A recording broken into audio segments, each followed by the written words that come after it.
Oh boy. Okay, here we go. Here we go. Here we go again. Here we go now. Here we go. Here we go. Here we go again. Here we go. Light skin, blackface. Here we go now. Yeah, yeah, yeah. We are here. Yeah, yeah. It is. What's today? The July 6th. Today is July 6th. Yeah, I know math. Ha ha ha. The calendar. I know math. No, I was just going off like 2 days after July 4th is July 6th. Honestly, I forgot when July 4th was. Sunday. Ever since quarantine started last year, Yeah. it's just completely fucked up my schedule.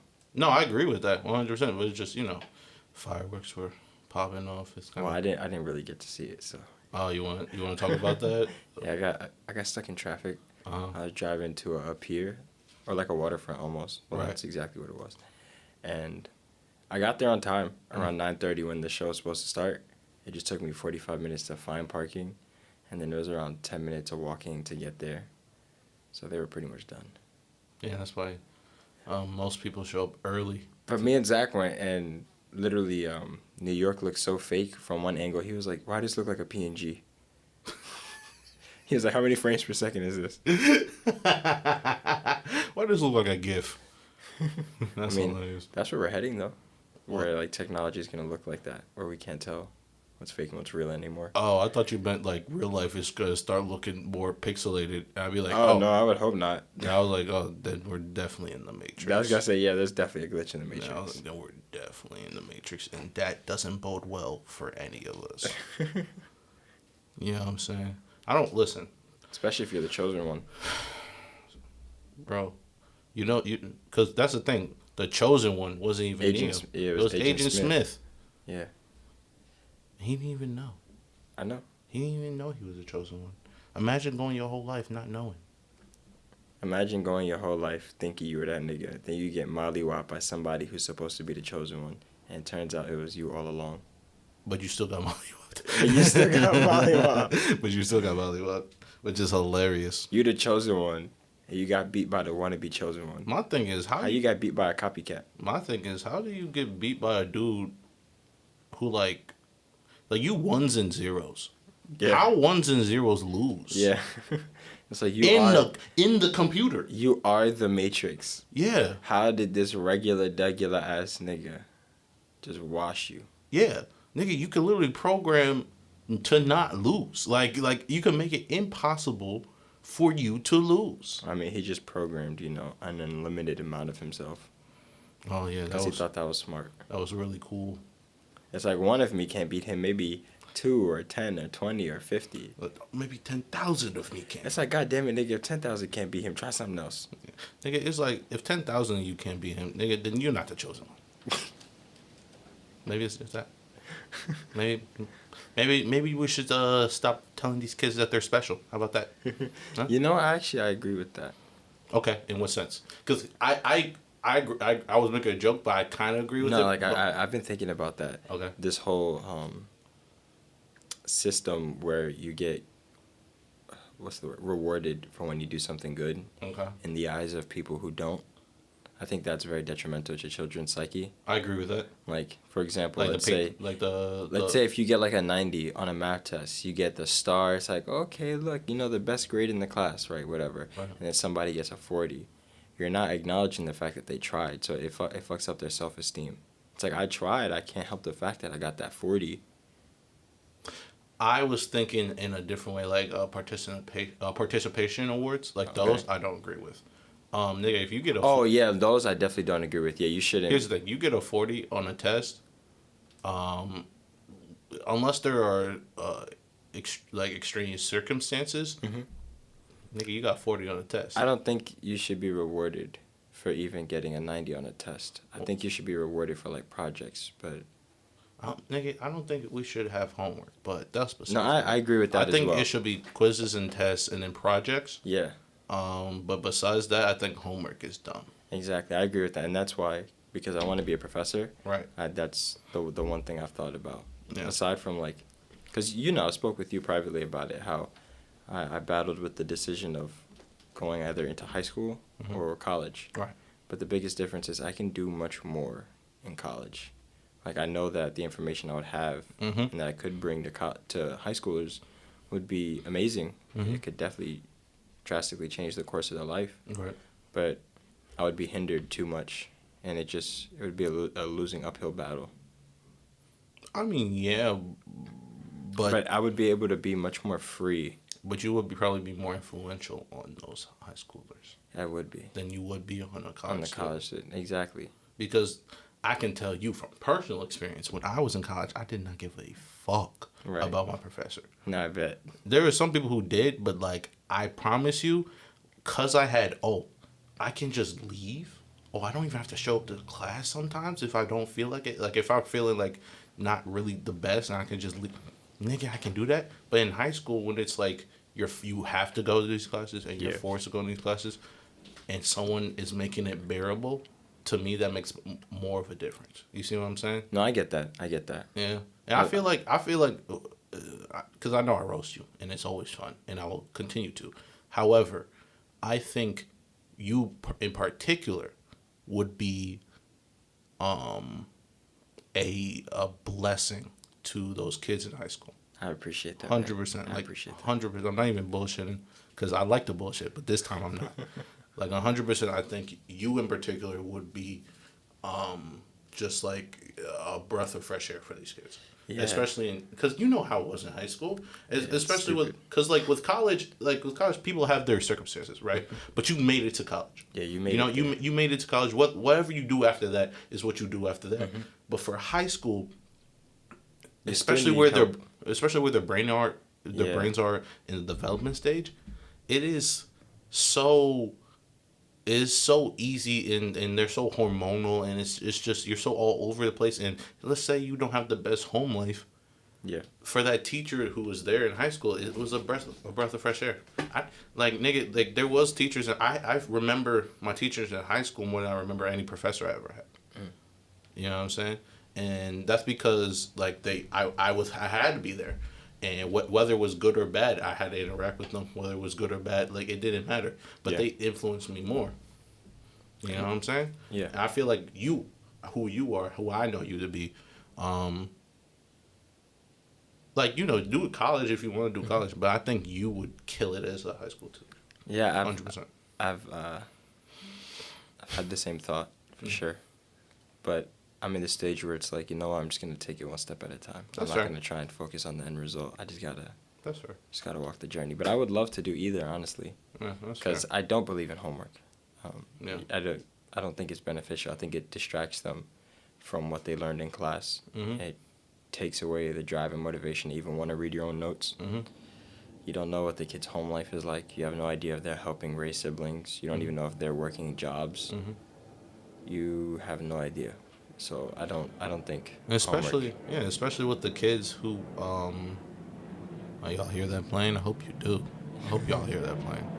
Oh yeah, we're right next to Newark Airport, apparently. Oh, there. No, there's a Spirit airline landing right now. Right now. No, but it is. What was I saying? I was saying something. It was there in my brain.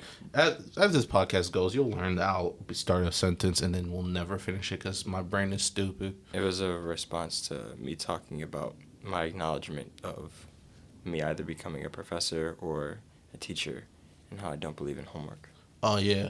Because I feel like those kids, let's say, because there are those kids who are just don't want to do the homework. Their life 100%. home, their life home could be fine. Yeah. They just don't feel like doing homework.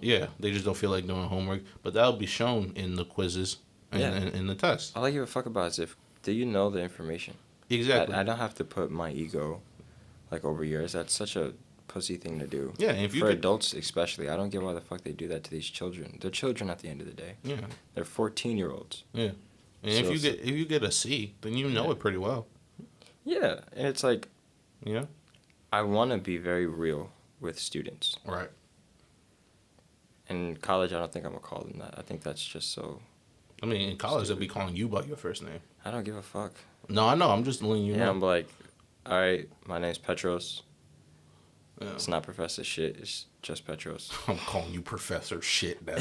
Yo, I was gonna call you something else for the intro, but now it's Professor Shit. That is hilarious. You know what? On that note, yo, welcome to the Gunches Podcast. Yo, I'm your host, Reese, with my co-host, Professor Shit. Yo, we're gonna have a good time. We actually have some topics to talk about. It's crazy, bro. But we don't know what order because we lack structure in our lives. That's okay. So we're gonna just let it flow, and wherever it goes, it goes. That's okay. You know what I'm saying? I don't think we need to have this structure. This is just us. Yeah, that's true. But before we get into the thing I know you want to talk about, did you see that the ocean was on fire? What? Wait, what the fuck? Are you serious? Yeah, apparently it was like some oil rig. Was like I don't know any of the details. All I saw was the memes. The memes were hilarious because the ocean was on fire and people were like, "Oh, Godzilla is coming up," because literally it looked like Godzilla was shooting like his beam through the water. It looked really tough, so there were so many memes of it. There were so many memes of it, which was hilarious. But I guess an oil rig maybe spilled oil and then that caught on fire and then boom. I'm assuming. Oh, so there's 2 times that happened this weekend. One of them was a mud volcano. Jesus. And then the other one was a oil company pipeline rupture. That one. That was the one. That's crazy. That was the one. Bro, it was even the picture was mad hilarious because it was like it was like 3 boats surrounding this fire and they're trying to put it out by shooting more water on it. But then like there's this little boat to the side and it streams nowhere close to the fire. Really? Like, it's just it's like arcing up and then falling mad short. Anyone who's seen the meme, they know what I'm talking about. The memes are hilarious. There were so many of them. Oh, I see it, bro. This shit looks like the portal to hell was opening up. That's what I'm saying, though. It did not look fun. Oh my goodness. Yeah, but that was a thing that happened apparently. Dang, it looked like Constantine was freaking summoning a spell. It did not look funny. Yeah. Just summoning Leviathan. Bro, if the ocean is on fire, then what hope do the rest of us have? That's where I go. Nigga, everything's on fire. Last year, fucking Australia, California, now the ocean. Nigga, where are we safe? That's what I'm saying. Nigga, I thought water was the opposite. That's what I thought. That's why Avatar taught me one thing. That's the Fire Nation will attack. Damn, even from the water. That's even crazy. From the water. I was told lies as a child. They told me if you want to put out a fire, you put water on it. Nigga, why is fire dancing on top of water then? Nigga, apparently fire just is unbeatable. This nigga was crip walking on top of the water. This is ridiculous. Satan toenails just popped up real quick and then went back down. Satan was sexy walking down the block. He was sexy like drip, drip, for the heat, hot. It is 94 degrees. That's not as bad as it was last week. No. Remember last week it reached up to like 107? You know, I find that every single time we record, we decided to be on the hottest day of the week. So, even if we reschedule, it's on the hottest day of the week. It didn't work. You know what's crazy? Actually, I called my uncle from Cyprus yesterday because it was his daughter's birthday, my little cousin. Huh? Cyprus what? Cyprus. Huh? What? I'm sorry, what? Cyprus what? And over there, it's 115 degrees. Over there. Okay, got it. Wait, 150. Wait, hold on. Wait. I was waiting for it to register in your head. Yo, nigga, that's just melting. Yo, niggas are just dying over there. Yeah, no, and when it gets to a certain temperature, it's illegal to work. The government won't let you work. They'll just pay you because it gets really hot. Nigga, no shit, nigga. But it's dry heat. It's dry heat. It's not moist at okay. all. Yeah, never. Okay. It barely ever gets moist. Okay, but that's like the temperature where like wheels on cars start melting. You know what I'm saying? Yeah. Like that's some bullshit. It's hot. It's hot, that's bro. that's where like. It's hot. I gotta take you out there during September though, when it's cool, where it gets like 80 degrees, and that's when the wine festival is too. And the sky looks amazing because you know it's the fall. I'll start getting lit over there. Yeah, you'd love it, bro. Yeah, man. They love black people too. Have sex with a mermaid or something. What?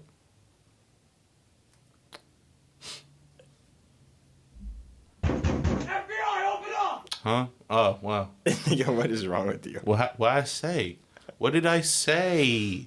Oh, we could go to the caves over there too. Those Nigga. like, ones you got to get to, like the boat, and then you see those cool ass pictures of What the fuck do I look like going to a cave? a black man going into a cave. And that's exactly the problem. A slave. Nigga. Nigga, what fucking slave? I have never heard of a slave going into a cave. That's the only reason why they would go into a cave. Nigga, I've never heard of a slave ever going into a cave. That's a bar.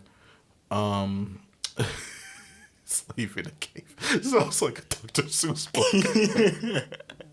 Batman got one. He got Alfred. Yo, slave in a cave. Yo. Slave in a cave, a goose in a noose. They're dead now, so they're just slaves in the grave.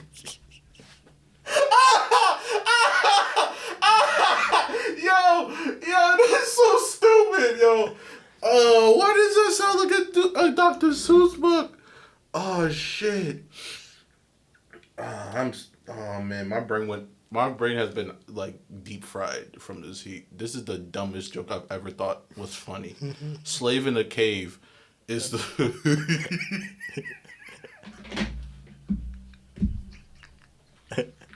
The slave misbehaved. A slave misbehaved, so we put him in the cave.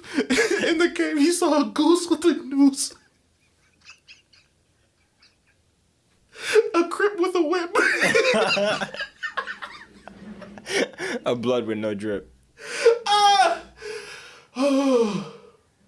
Oh. Oh, God. Oh, Jesus Christ. A wizard in a blizzard.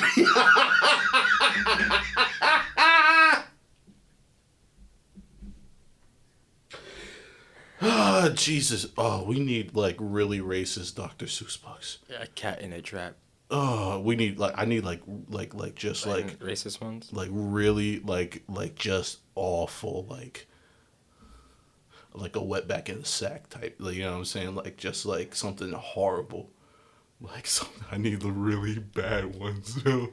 Trigger on a figure. That's that figure, that nigger.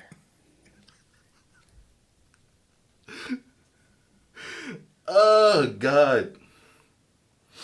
I'm sorry, yo. I'm so sorry. I'm not. That black baboon raccoon. I'm trying to think of more. You remember like when the Migos did like the Snow Bunny, give me some money. That's a bar. That's a bar. Listen, I've said it once. I'll say it 1,000 times. If I was single, I would have gotten a sugar mama. I'll get a sugar mama. That should look good. That's not. Listen, nigga. There are sacrifices some of us have to make. No, there's sacrifices we have to make for the team. All right. I'll go on a date with them, and that's it. None more. We'll go to dinner. You could talk to me about your problems. And for you, and that's it. I need you to sacrifice for the team your dignity. No. All right. No. Nigga, we need to get the bag. I thought you were gonna say something completely different. No. I thought you were gonna say your anal virginity. Whoa! Yo, this sugar mama is pegging you? Hey, the bitches who want to give the most money, they want to do that. Listen, sir. Like I said, I need you to sacrifice your dignity for the bag. Please. Nah, I'm okay. For the team, nigga. This is for the team, nigga. Nah, fuck the team. Nigga, fuck the team, nigga. Then you take She's one trying for the to squad. fuck the team, nigga. You take one for the squad then. Nigga, I'm in a relationship. I would have if I was single. You nigga, would have taken one in the booty? Nigga, you be dripping. That didn't answer my question. Nigga, you would have been dripping in Fendi right now That if I was didn't answer single. my question. Dripping in Fendi right now Would if I was single. taking Nigga. one in the asshole? Nigga, right now you would be wearing Gucci everything if I was single. Would you have taken one in the asshole? Well, I mean, I am an asshole. Nah, So that didn't answer my question. You know exactly what I mean. Don't try and shoot so the if, I shit. mean, if she trying to fuck my belly button, I guess I'm cool with that. No. Huh? No. Your anal cavity. Oh, my what? Your, Huh? What? your anal cavity. Okay, so for a bag, How much is this bag? How much is 15 grand. 15 grand? That's it? You think that she cares about you enough to pay you more than that? Who are you?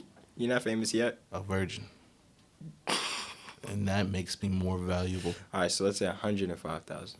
That's it. Okay, 105,000 for the whole team to eat. That's 105. Period. That's the whole pot.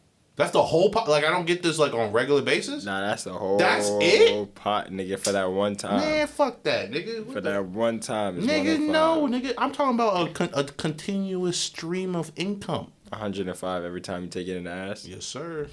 Okay, so let's say she does that. Okay. You would agree to that? For the whole team. So and she's talking about a fucking 5-minute, 10-minute rush round. So my niggas can eat. So everybody can eat. Yep. Dang, I could do so much for my family. Man, fuck the family. Fuck the squad. Fuck the team. Damn, nigga, that's how you feel? That's how you feel? Yes. I feel the same way. I had to play up. Like, one of us had to seem like we were maybe on the fence. Hell nah. Fuck that. I wasn't even close. I will watch my family starve in poverty before I take one in the ass, Christ. Bro. Jesus Christ. I agree. Jesus. Hey, man. Jesus. I don't play that with my booty hole. You don't? Nope. Why not? Excuse me? Nah. What'd I say? Nah. Why not? I'm not no receiver. You could be. Nope. Why not? Nope. Why not? I'm not no receiver. You could be. I'm not wide enough. She can make you. Oh, God. She can make you wide enough. She's like, we'll start off real small. I'm like, start off real small. Bitch, what? Huh? Yeah. Get you a butt plug and then work your way up. They have different size butt plugs. You best use that fucking Ant-Man size swisher. I want that shit to be 1 inch at most. You take a micro dick in your ass? I'd rather that than a 7-inch freaking dildo. I mean, anybody would, but I mean, a dick is a dick. But how did she just magically grow a dick? I thought. She's a hermaphrodite. Oh, that's crazy. Yeah. In this scenario that we just made up. That we just made up right now. And I can't get out the situation. How strong is this bitch? Well, she's a hermaphrodite. That don't mean enough to me. Well, I could beat up most men. She has the hormones of a woman, but the strength of a man. I could beat up most men. I'm okay with that. I'll beat that bitch up too. Not if she got the hormones of a woman. This is 2021. Yeah, I know. I know you would, but she is. Nigga, I don't think you understand. I would never hit a woman, but I got the anger to hit women because they be spiteful. So if I get to hit a hermaphrodite who's trying to hold me down, are you kidding me? I get to let out my rage of both sexes on one target? You out your mind. That bitch don't got a chance. Those are the opinions of Petros Ticos and Petros Ticos alone. Those are not the opinions of the Gunch Podcast. This nigga said, I have so much anger for both genders. I can hit on one person. Are you kidding me? I've been waiting for this. Because I would never hit a woman. Except when you would hit a woman. Actually, I take that back. Like, let's say if a grown-ass woman smacks, like, my hypothetical child, because I ain't got no kids. Your child? Yeah, like, let's say, like... Oh, you better... that bitch is getting pimp slapped. I'm just saying, that better go from ground to heaven. Yeah, that's what I mean when I say I would never hit... Like, there's, like, few exceptions. If a bitch try to hurt me, I'm not going to really care. Yeah, my hand is going from heaven to hell or hell to heaven, whichever one you want to set me up. That bitch is going east to west. You about to know an entire compass real quick. I'm just saying, nigga. It is omnidirectional, nigga. Either this bitch going to hell or I'm launching her into space. It's one or the other. She about to see Neil Armstrong. Nigga, this about to... Yeah, God. She about to pass the Mars rover. I'm saying... I'm going to Hancock that bitch. Nigga, that is ridiculous. You touched my child? That's what I mean. But other than that, nah. But bitches definitely deserve to get hit. They be testing niggas. Did you know in Florida... Excuse me. Let's say I'll give you an example. In Florida, if you are, like, protesting, but you're, like, taking up a road and somebody's like in an ambulance and they need the ambulance they can hit you. Yeah. So if you're in a medical emergency in Florida, you can just run over somebody, which is hilarious. That's one hell of an excuse. My wife is giving birth. Move. A motherfucker like, I've been waiting to kill a nigger all my life. You know what's crazy? My girl, we brought her. She was like, "What would you expect Reese to do?" She said, "If he even hesitates." I said, "Damn, I can't even hesitate. I'm gonna take somebody's life. I can't breathe for a second. I can't think about it. I can't. No, I'm not gonna think about it. I just need to breathe, to prepare God myself. I can't even do that. Jesus, You're about to take a daughter's father, nigga, yo, a wife's husband. I'm just, nigga, a daughter's father. Nigga, obviously this was natural selection because this nigga's stupid. I honk, you don't move, I run you over. Okay, so in this scenario, you're at least honked. Of course. Okay, I'm just making Of sure. course, of course. No. I would give you warning. Okay. I'm coming down. I wasn't sure. Move, bitch. Move. That's my horn. Move, bitch. That's my horn doing that. That's not me saying that. My horn actually, I've customized so it goes. Move, bitch. Sound like Kevin Hart. No, move, bitch. No, move, bitch. And he's like, what? Bow. I'm just saying, if your father's so stupid, he stands in the middle of the road with no car. I'm sorry, but he passed on his genetics to you, and you deserve to die too. Oh shit! What? Who said that? God damn! Who said? These are the opinions of Reese only, not the Gunches Podcast. Oh my goodness! Holy shit! He said he didn't deserve to live, and neither does his offspring. What, nigga? That's crazy. Listen. Nigga, Judge Dredd over here. Nigga, I feel how I feel, and how I feel is real, alright? I want to slap every female that says that. I know. Like, I looked at you when I said it, I saw the anchor in his eyes. It's like, okay, what the fuck does that do? What the fuck does that statement accomplish? Nigga. What are you trying to come across when I just don't get why people say shit like that? The fuck are we supposed to respond with? Okay, and when we do, bitches get mad. Mm-hmm. It's like, fuck you. Don't even speak. Have you ever do the world the favor? Here's my thing. Have you ever thought, I don't know, really fast, that your feelings are wrong? I want to be telling them, like, no one cares. Mm-hmm.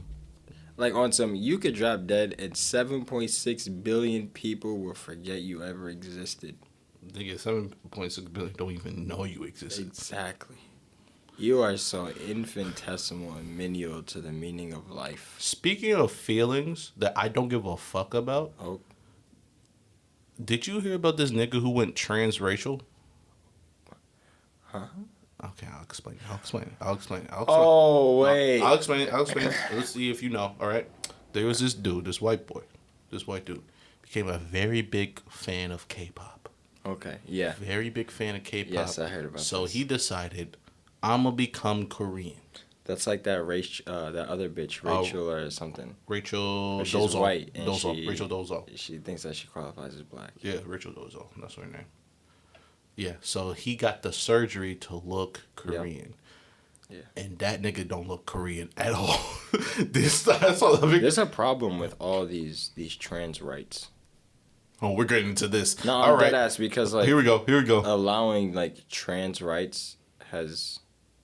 It's not that I have a problem with the definition of trans rights, but it's the leverage and extent that it's giving to other problems. Like this, for example. Right. This should never, ever happen. But it's being painted under the guise because trans people have their rights because they want to feel like they can identify as someone that they're not. Right. Like, for example, there's been so many stories of, like, men who are trans women in the female's bathroom. Right. One even went viral where the woman was like, no, he has a penis. He's not going to be flaunting around a penis while there's little girls in the bathroom. Right. And they said, well, I'm sorry, miss, he identifies as a woman. Yeah. Those are serious fucking problems. Right. I'm not saying it's a problem for you to love or feel however the fuck you want. You want to be gay or lesbian, go do your thing. No one's talking about that. Mm-hmm. But you can't go deciding, oh, you know what? I'm going to be black today. Yeah. Because that's such a disgrace and such a fucking spit and slap in our face for how we get treated in our daily lives. The fear that's rooted in our daily lives. Right. What our ancestors went through. It just completely negates the pain and suffering of anybody. Of the Korean people, of the people around us, of the any culture. race or culture, period. Yeah, facts. They're just saying, oh, fuck all of y'all histories, y'all pain, y'all respect. Y'all cool now, so I want to join you now. So I don't even want to join your culture. I want to be you. Yeah, exactly, and that is a problem. Cause imagine, like I'll even break it down like this. Imagine one day I woke up and I was like, nigga, I want to be French today. I just want to be French. You know what? I'm going to be French today, and I moved to France, and I feel all that stuff. French has a deep, rich history. Right. And I don't understand any of it. And even the dude who wanted to turn Korean, I'm not going to say he's Korean. That nigga's white. Nigga has a British accent. He is white. You know what I'm saying? Like, that dude, he negates all of the culture that Korea's popped up just because he saw some boy band and he really liked them. He was like, oh, that's who I'm supposed to be. No, nigga, you just hate yourself. Go to therapy. Yeah. Go to therapy. Like nigga, you are like there's something actually wrong with you. But here's another point. I just want to, and this is gonna be the end of my end of the thing for this. Got you. If you are super sexuality is a spectrum, gender is whatever, yada yada, all that stuff, and so trans rights, all that stuff, cool, fine, whatever. Do you? You can't get mad at this dude for being transracial. It's the same logic. Yeah. It's the same logic. It's literally the same logic. He felt like he belonged in a different body. He doesn't like the body he was born in, so he wants to change it. So he wants to go and adopt something that he wasn't naturally born as. If you subscribe to that belief, you can't get mad at this. And that's it. Right. That's it. You know when this is going to be a problem? It's already a problem. But when a white man tries to become Muslim. White people can become Muslim. No, and I don't mean in the religious aspect. I mean to completely reconstruct himself. You mean Arabic? To look Arab, yeah. Okay, Arabic, yeah. Yeah, that's going to be a problem. And Muslim is the religion. Religion, yeah. That's going to be a problem.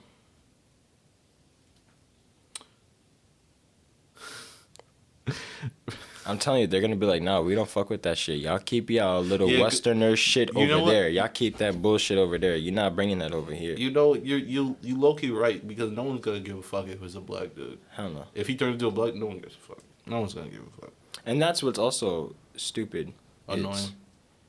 The black community has a lot of power, but they're so divided because everybody wants to be the leader. Everyone wants to be that dude. Yeah, everybody wants to fucking be that guy who's starting it, and nobody wants to cooperate properly. Mm-hmm. If the black community could do that, then I'm pretty sure, not that we would be a force to be reckoned with, but more respected and treated as equals, because that's the problem. Mm-hmm. Is even though on paper we're equals, we're not equals. Correct. But I agree with that. I agree with that 100%. But it's also another thing where I was actually watching this thing, The Breakfast Club, but they were interviewing Dr. Umar Johnson. Okay. Usually I don't listen to Dr. Umar Johnson because he has some takes that I just don't agree with. All right. However, his take on this was just it was a factual thing where essentially it was that on the first day of President Biden's presidency, he wrote a bill for protecting trans people from violence and abuse and all those things, which I actually agree with. I'm fine with that. That's fine. Like, what about black people? But exactly, right? So he was talking about, and he was on the Breakfast Club talking about, if you don't vote for me, you're not black. And so you ask for this black help, you ask for the black vote, you ask for all these things, but you go into presidency and you push, you don't do anything for us, right? And that was an executive order. So that means it was within his power. He doesn't have to go ask Congress. He doesn't have to pass a bill. Right. That's within his executive order. That's within his power to do. And he does that for trans people, which I'm fine with, which I'm okay with. That's all fine. Right? And then the Stop Asian Hate thing goes, right? within this past year, there was a lot of Asian hate, and so Yeah. there was a buildup of that. He does another executive order for against violence about Asians, against violence about Asians. Right? We have 400 years. 400 years in this country of violence against us, and there hasn't been a single executive order. I think we had. Well, I think he said it was like 255 bills that we try to pass in Congress for Black people for violence, for economic growth, all those things, and none of them have been passed. But the first ever one for Asian people gets passed. Right. And I'm fine with that. And like I said, I'm fine with that. I'm okay with that. I'm fine with trans rights I'm fine with people being safe. I'm fine with trans rights people being protected. I'm fine with Asian people being protected. But when I see the disparaging thing against my people for 400 years, No, yeah. it's like okay, how much essentially are you gonna spit in my face before I'm like, okay, what's happening? My problem. My problem with that is, it's very obvious that they're doing it on purpose, and this is why I say I'm more upset with the Black community. Because we don't stand up against, yeah. Not even that, right? It's, I don't want to say the man or the government, but whatever powers that be, specifically for the land of the United States of America, specifically, because I don't think that, Black people is like, a superpower race. I think that we all have our advantages. Okay. I think that we're all one important people, Right. one important human race. Right.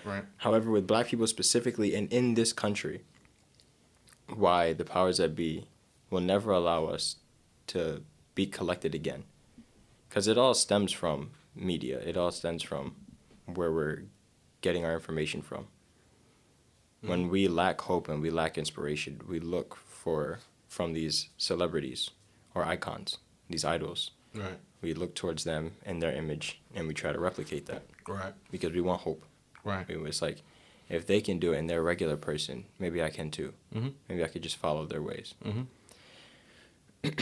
If the Black community came together, Mm-hmm. it would show other communities it's possible too.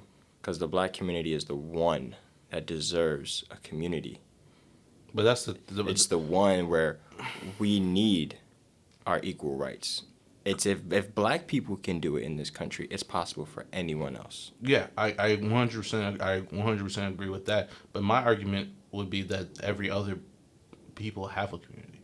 And You know what I'm saying? Like, yeah. like I would say Asian people have a community. I would say that that they're more tight knit than I would say Black people are.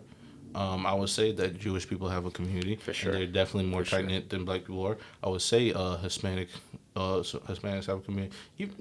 But I would. It's iffy. It's iffy. It's iffy. It depends on where you are. It's but iffy. but like, but for like Black people, it's always like, we are a community as long as we're all struggling.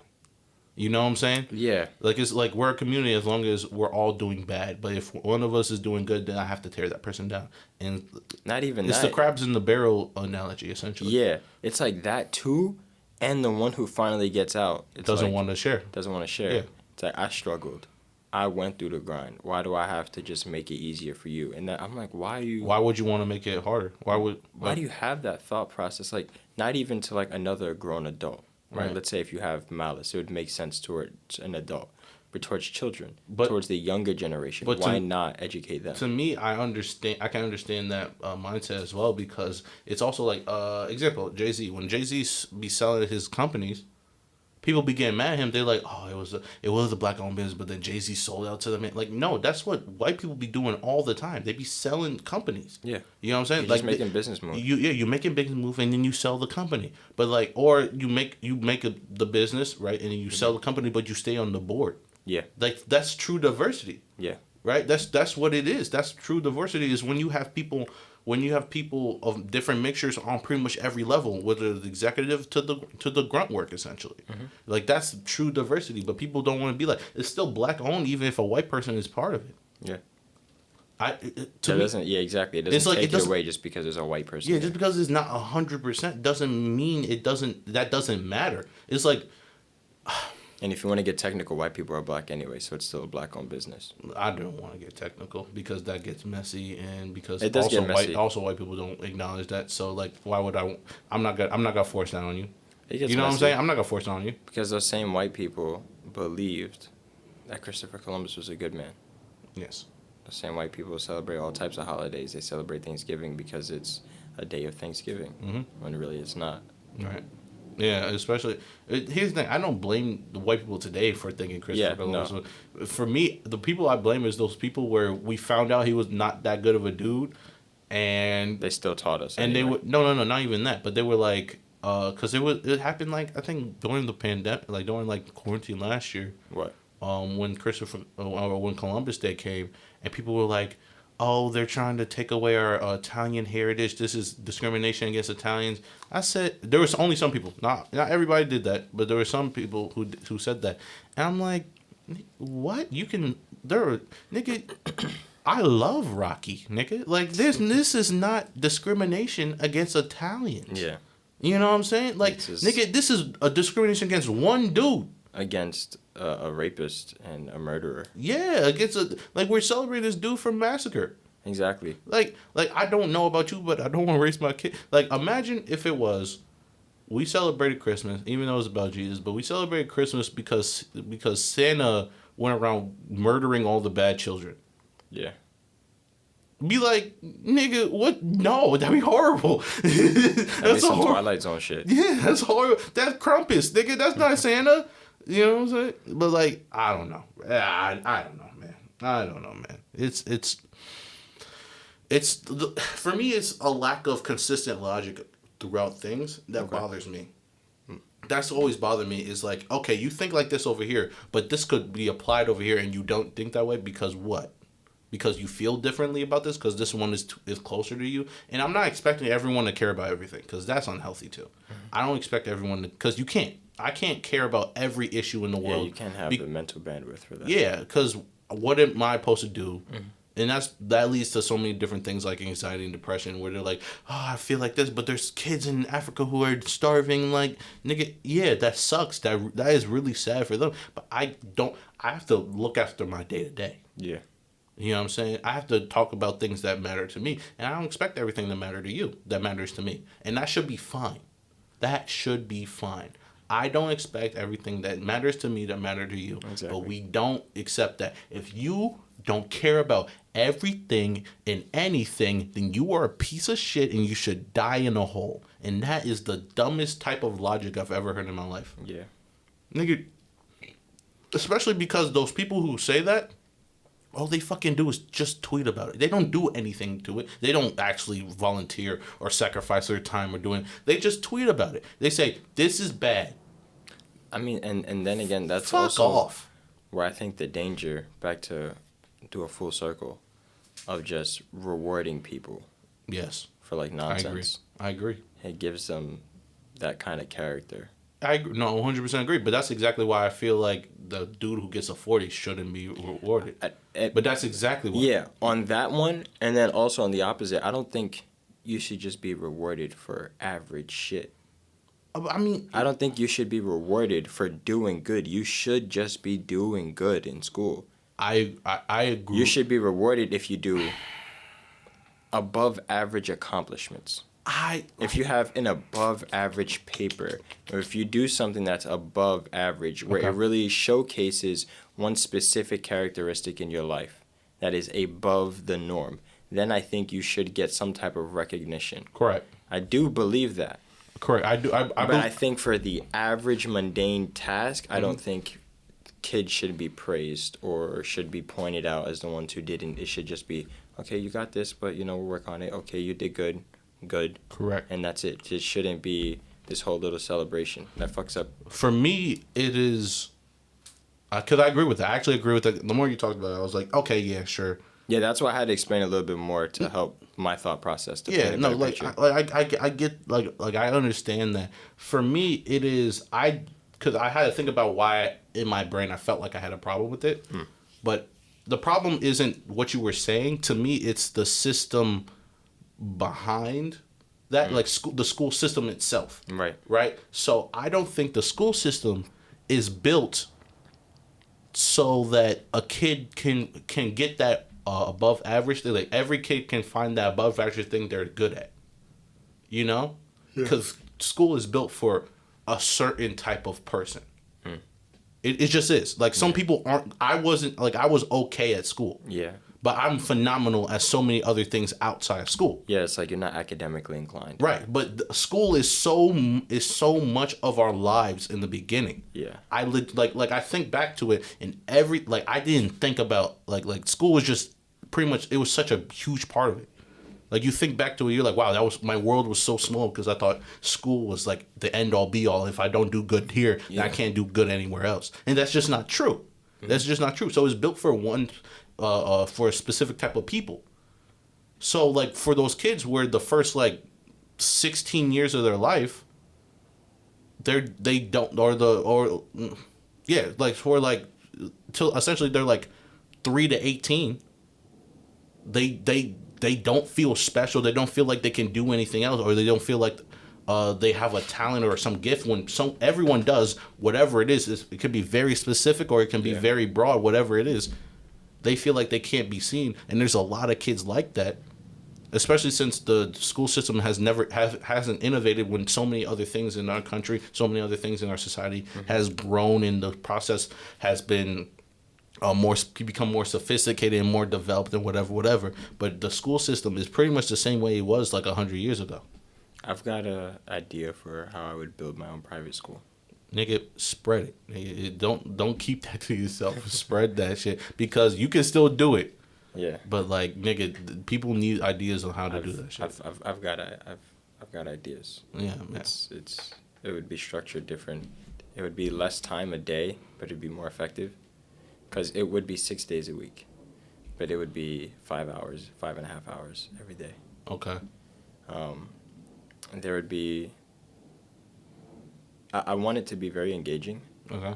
Like, so for example, they get out at like 1, I guess. No, when I say engaging, I mean the 5 hours a day. Like they start at 8, get out at 1 or something like that, I guess. Well, how I want it is they would be in school 8 hours, but they would have actual school for like 5.5 hours. Gotcha. So it's like the first hour or like the first 30 minutes of the day. Okay. They all go outside and have a morning meditation and like affirmation over their own lives, where it's like, because I think kids need a lot of acknowledgement. I think because a lot of people, when they hear meditation, they think of some spiritual goofy shit. Yeah, no, meditation, it's I think you should explain that a little bit more. So meditation is, oh wow, it's raining. It paints itself in many pictures, and it has many facets. Okay. The one that I would focus on is for children to just close their eyes, focus on what they expect to happen in their day, focus on their own attributes, focus on what subjects they are good and aren't good at, and just remember that they're human. They're not supposed to be good at everything. Right. It's okay to fail. Failure is a part of the process. Mm-hmm. Failure is good. But it's always important to do your best. That way you can be honest with yourself and just accept the fact that certain things in life just don't go your way. Right. Like, I want them to get that understanding, because it can lead to depression when you're so used to, like, your mom telling you can become anything you want or you can do whatever you want. And then you get this praise and recognition from school for being able to spell book. And you're getting all these stars and you're getting all types of praise and recognition. And then when you finally hit college, though, and you see you don't get that, your life just turns upside down.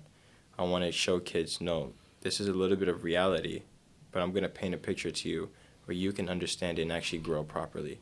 Okay. You'll be light years ahead of my generation ever was. Right. But I want them, like even kids, to start working on, how like when we were raised, let's say if you went to the doctor's office, they had like those mind games, like those little puzzles where you'd move around shit, like that. I want to reincorporate physical things for kids to work their hands on. I want to have a mechanics department. Right. Where kids can learn something as simple as, I don't know, building a little castle out of wood, just to... Yeah, like a birdhouse. Yeah, like a birdhouse, just to engage their creativity, because we're losing that. Right. In some aspects, with the advancement of technology, we're becoming more creative in technology. Right. Don't get it twisted. But I don't think we're becoming as creative in communication and the arts. Right.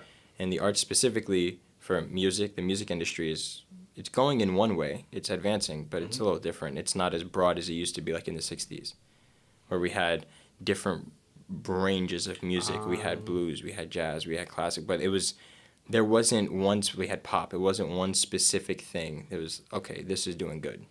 I don't know if I agree with that. You don't? I don't think so. I think, if anything, music is more diverse than it's ever been. But let me take that back. I think that music was more diverse in 2012.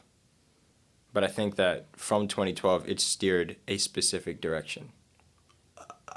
I don't agree with that either. Okay. I don't think that it's more diverse in 2012. I think more things are mainstream, or one thing is more mainstream. Okay. However, that happens. Throughout the history of media, that happens, is where sometimes there's this big renaissance of things, and there's a mixture of things or whatever. Everything's and so many things are popular. But then one thing kind of sometimes rises out of that and stays like the big thing for a while. Like rock and roll was that for a long time. Right? Blues was that for a while. Motown was that for a while. Jazz was that for a while. Like, this is throughout the like, people, there was time where this thing was the most popular thing. Right. I think the pendulum is always swinging with that, and it'll reset itself, because is hip hop the biggest genre right now on the planet? Yes. Statistically, 100%. Yes, 100%. However, there are people who are developing different sounds. Like grunge rock is coming back slowly. I've been hearing a lot of that stuff. I've heard rock is coming back. Yeah, I've been hearing a lot of rock coming back. Like everything is always moving, especially when it comes to the arts.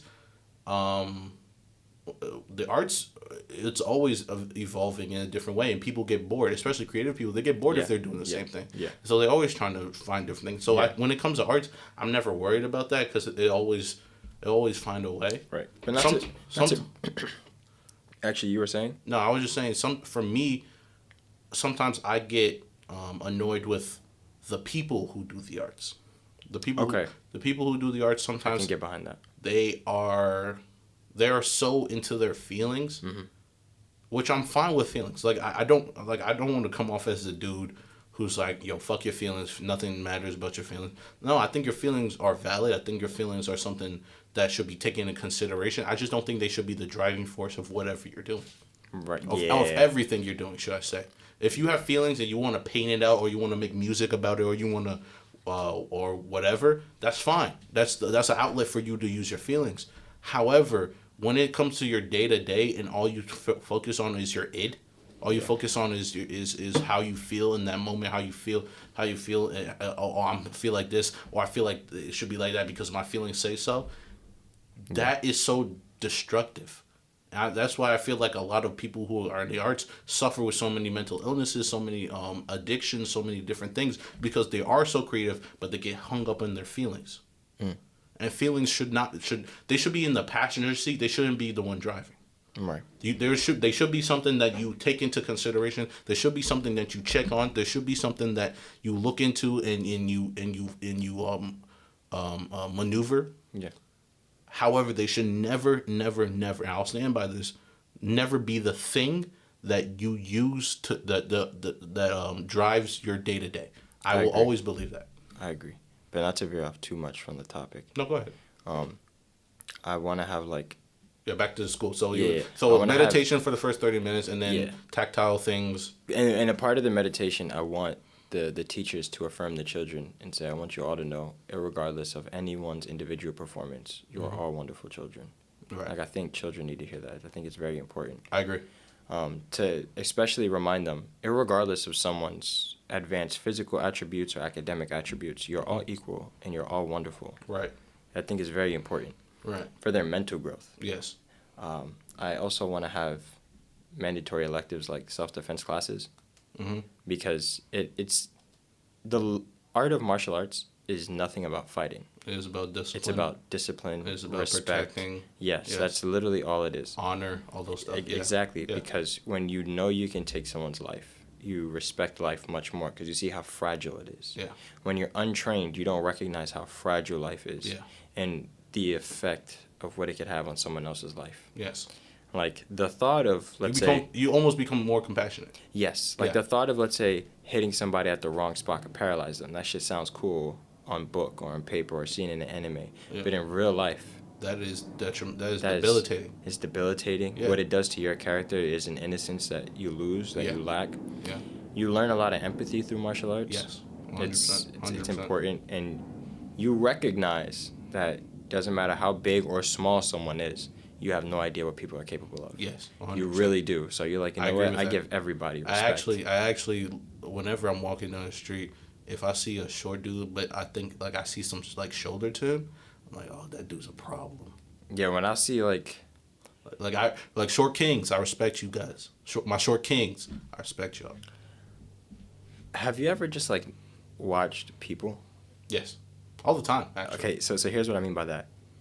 I remember one time I was watching this guy, and a group of other dudes from across the street was heckling him. Mm-hmm. And he just kept walking. He didn't have headphones or nothing. And they just kept saying whatever, some pretty foul shit. Mm-hmm. And all he did was he just walked with, like, his hands in his pocket and, like, his thumbs on the outside and just started whistling and kept walking.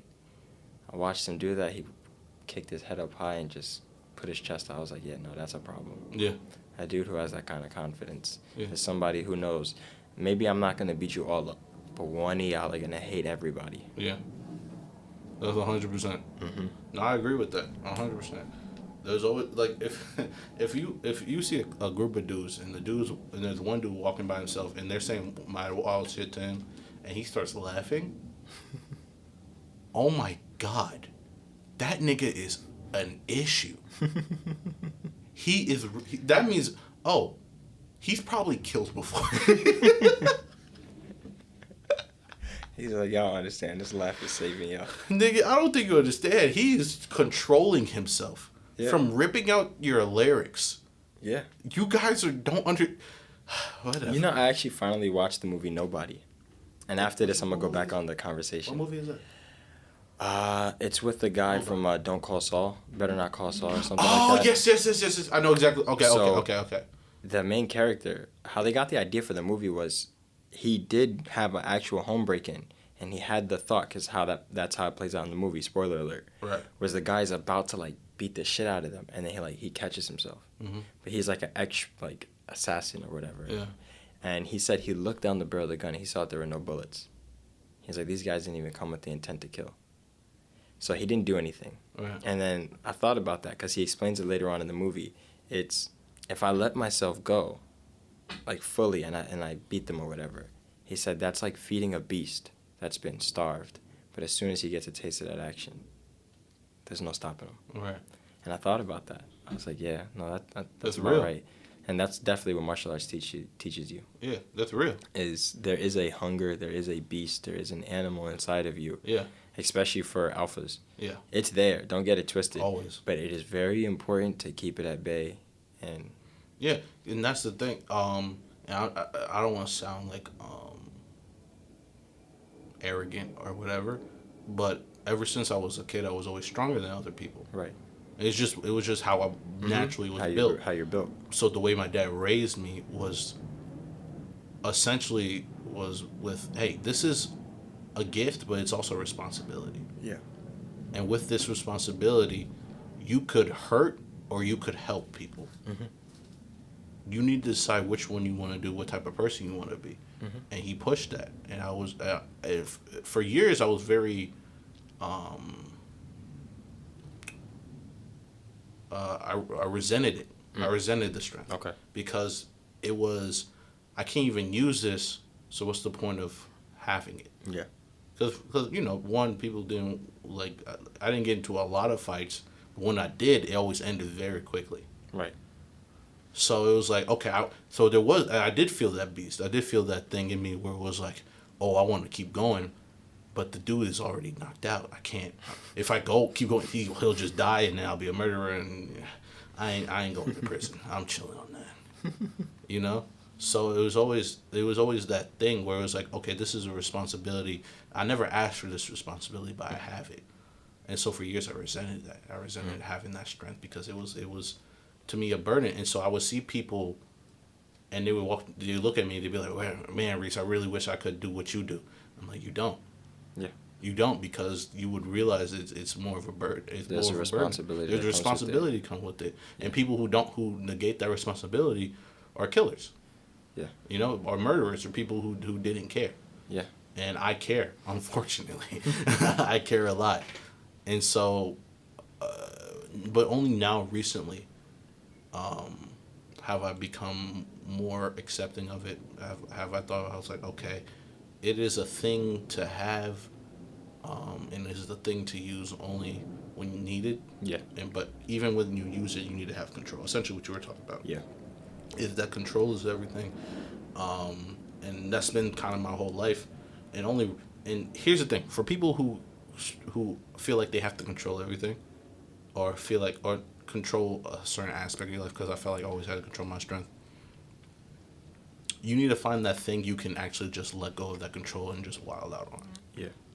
Like, whatever that thing is, for me, it's a heavy bag. I get to just go and just hit it and just keep hitting it, and it won't die because it's a heavy bag and it's an inanimate object. You stupid pieces of shit. I'm joking. Yeah, no, but like it's just something I get to hit, and I can keep hitting it, and then afterwards I can be good, I can be fine, I can be calm. But that's because I had a responsibility my whole life to keep my strength in check, so I never got to use it. However, it's okay to let loose. However, you just gotta have to control it. You still have to control the circumstances where you can let loose. And I think we all need to be accountable of the responsibility that we have with the attributes that we have. Yes, I agree. Because, ironically, my cousin and I talk about it. Our art of communication and being able to understand and read people, it can be used for a negative purpose. Yes. Easily. People are so easy to manipulate. 100%. Especially if you make them comfortable. Yes.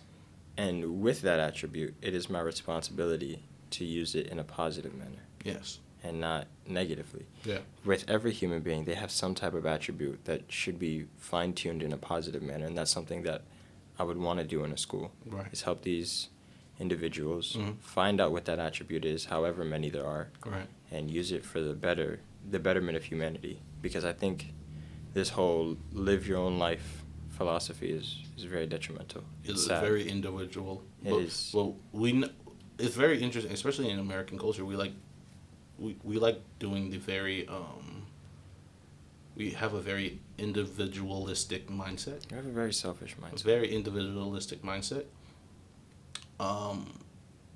which negates the truth that humans are social beings. No matter how introverted you are, you still need humans around you. You didn't get here by yourself. Mm-hmm. That or no matter how special you may think you are, no matter how awesome physically, mentally, socially. Yeah, everybody needs help. Everybody needs help. Yeah, and that is also 100%. That is also the thing, is everybody doesn't acknowledge that they need help. Everyone thinks people like, oh, I got out the mud and nobody helping me. That's a damn lie. Somebody helped you. Someone let you use the studio. Yeah. You know somebody agreed to that deal. Yeah, someone let you use the studio. Someone maybe seeded, like, you know what I'm saying? Like, somebody seeded the venture you went on. Somebody was the first investor. You know what I'm saying? Somebody did something to help you get to where you were. Yep. Your mama gave birth to you. Mm-hmm. She helped you get on this planet. You're welcome. Yeah. You know? Like, this mindset where, oh, I don't need anybody. Oh, I got out the mud by myself. No, you didn't. You're a liar. You're not. It's not true. You're a liar. You're not that special. You're not that cool. You're not that amazing and awesome as you paint the picture of. Nobody is. Exactly. Nobody is. Nobody. And so for this like, I'm fine with, getting, like, taking care of yourself. That's fine. Yeah. I understand that part of the individualism. I understand that. However, after you take care of yourself, you should also take care of somebody else. Mm-hmm. Like, because I understand the concept of, like, you know how on an airplane, they say all of a sudden the air mask drop down, and they say put it on yourself first before giving it to, like, whoever, even if it's like your child or whatever. Mm-hmm. Like, there's a reason for that. It's like you need to make sure you can the oxygen mask. That's what the oxygen mask. You put it on yourself first, and then you put it on your child. Like, that's just something important to do. Exactly. And I understand that. But the thing is, people miss the second step, which is put it on someone else. Yeah. It's like, if you got it, fine. But cool. Put it on somebody else. But else. if you're with someone who helps you, or someone who is dependent on you, put it on them. Help them, yeah. Yeah, people always like listening to the first part, but never listening to the second part. 100%. And that bothers. I mean, a lot of things about society bothers me, which is why we made a podcast so we can complain about said things, and it's great. That and on top of everything else I want to do with the school, Right. I want to implement chess. Mm-hmm. Specifically because I was raised playing chess, and playing chess has been a drastic improvement for my life. Yeah. Because chess is not about chess. It's about patience. Mm-hmm. It's about making the right move. Mm-hmm. It's about thinking first before you act. Mm-hmm. If you teach a child this in something as mundane as a game, because that's how we teach children things with TV shows, entertainment. Right. So it can be a repetitive process that's subconsciously in their brain so they know to bring this example up when they need it. Mm-hmm. Chess is definitely something that's helped me, and I want to implement that, or mind games and activities. And how I want to teach them is very open-ended. Like for history class, I want to teach them multiple points of view of the same outcome to let them know history is written by the winners. Mm-hmm. There's no such thing as absolute truth. Right. We don't know absolute truth. That's correct. And I want to educate them on that so that they don't live with this idea that society is exactly what anybody says it is. I want them to have the mindset of question things, look things up, Yes. Find out for yourself first. Yes. Don't just be a puppet or a ploy or a sheep to the wolf's game. Don't do that. I want to educate them like that. I want to teach them, okay, so this is, let's say, the Columbus coming to America in 1492. Mm-hmm. This is his perspective.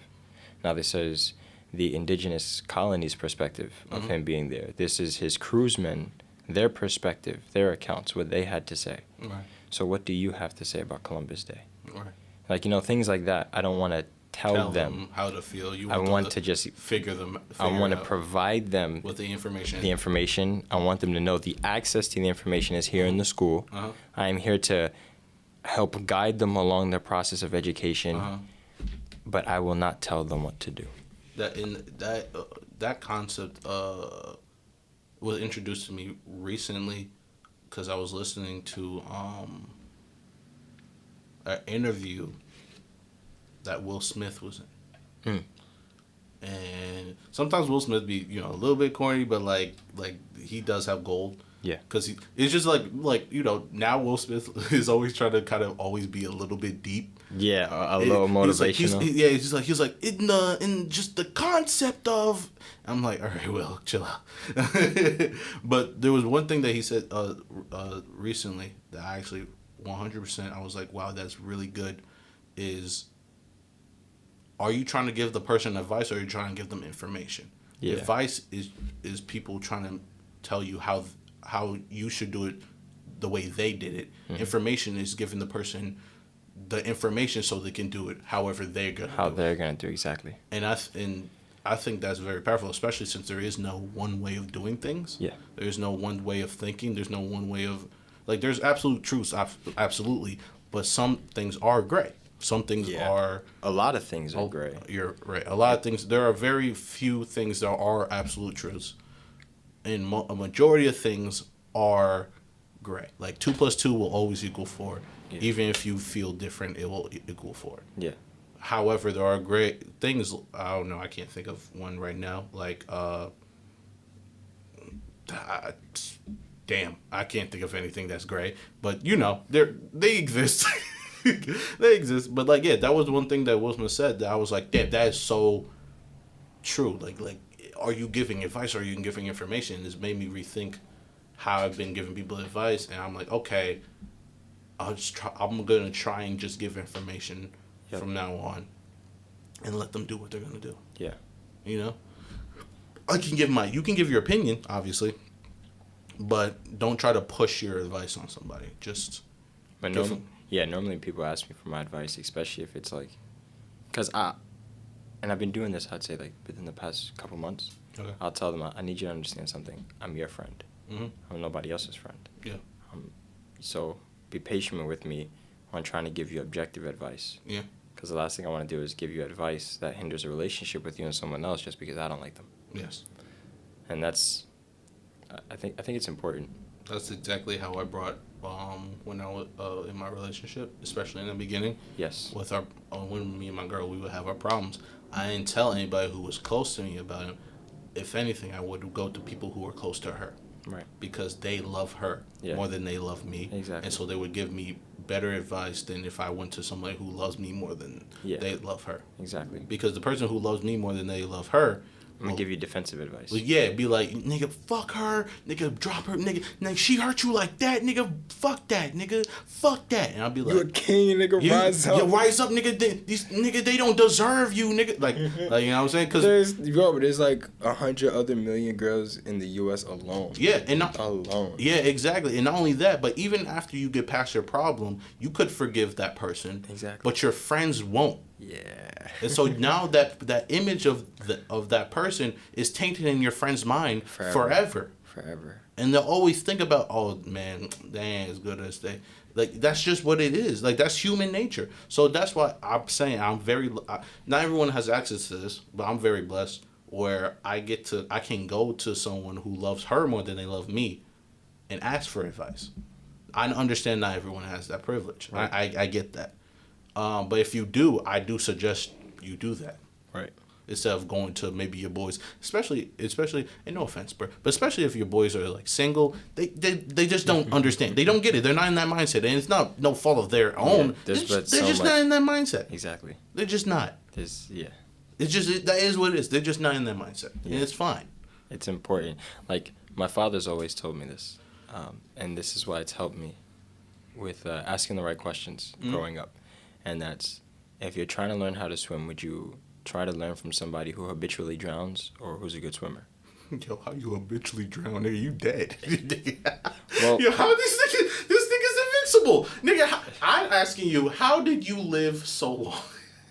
Nigga, where did you find the fruit of immortality? Drowning isn't death.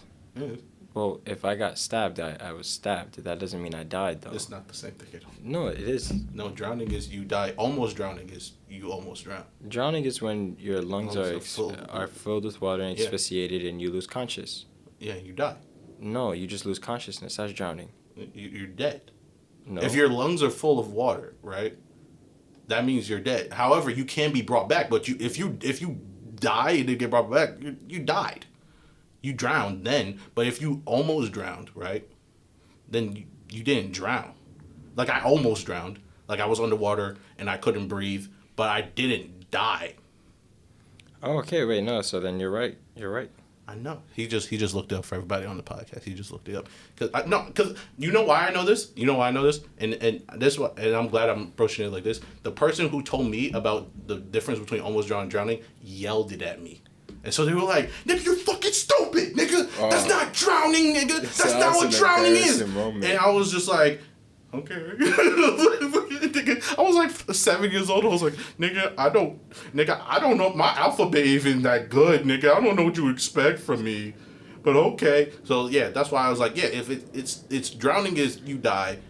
But like if you can be brought back 100%. Right. But almost drowning. But if you're almost drowned, it's just you almost drowned. It's not the same as stabbing. Yeah. I get what you went with that. Okay. But yeah. Nigga, that fucked me up for life, nigga. I still remember that. That nigga was yelling. He's like, you fucking stupid bitch. I was like, nigga, I'm 7, nigga. You're like 14. Leave me alone. That and one thing I've always thought, I've never known how to properly do this though. There will be 100% tolerance for fighting in school. I'm joking. I don't know. It shouldn't be 0% though. It wouldn't be 0. I don't believe in 0%. 0% is so stupid. Like for example, I believe a bully should get his ass whooped. 100%. I believe the kid who talks a lot of shit needs to get punched in the face. 100%. Like he needs to acknowledge that actions have consequences. Bro. And it is soft ass pussy shit where if your kid calls my kid like a little bitch and my kid whoops your kid's ass, my kid's not getting in trouble. I will curse out the principal. I'll tell him suck the back of my nuts before you think my kid's getting in trouble. They defended themselves. 100%. Fuck you, bro. 0% tolerance of violence in school. It holds nobody accountable. Is the dumbest thing like I've ever heard of. Like 0%. Only kids who lost in fights are the ones who start schools like that. No, bro, no, I wouldn't even. No, I wouldn't even say that. I mean habitually lost, like couldn't win. No, but that's the thing. I don't even agree with that either. For me, it was like so. People could start it because I've seen this in school where someone else, like the bully, could have started it. Yeah. Could have started it. The kid defended himself. Mm-hmm. The kid defended himself, but because the bully's parent is maybe like gives money to the school or whatever, then like it's cool. Like the person the person who got bullied gets punished. I'm like, yo, you can suck my dick, nigga. Yeah. If my son, yo, I promise you, I'm doing exactly what my dad did. My dad, he was the OG for this. It was my first fight. I was in 4th grade. This kid, I was in line. This kid tried to cut, and I was like, yo, bro, you cut. So I cut back in front of him, and he pushed me. So I pushed him back, and he was like, what? And he pushed me. And like I said, I was stronger than everybody else. So I yeeted him. I picked him up, and I threw him. I was in 4th grade. I picked him up and I threw him against the gate, and he bounced off. And he was like, ah, right? I kill my mommy. Yeah, right. So we both got in trouble. I come home. My mom's pissed at me.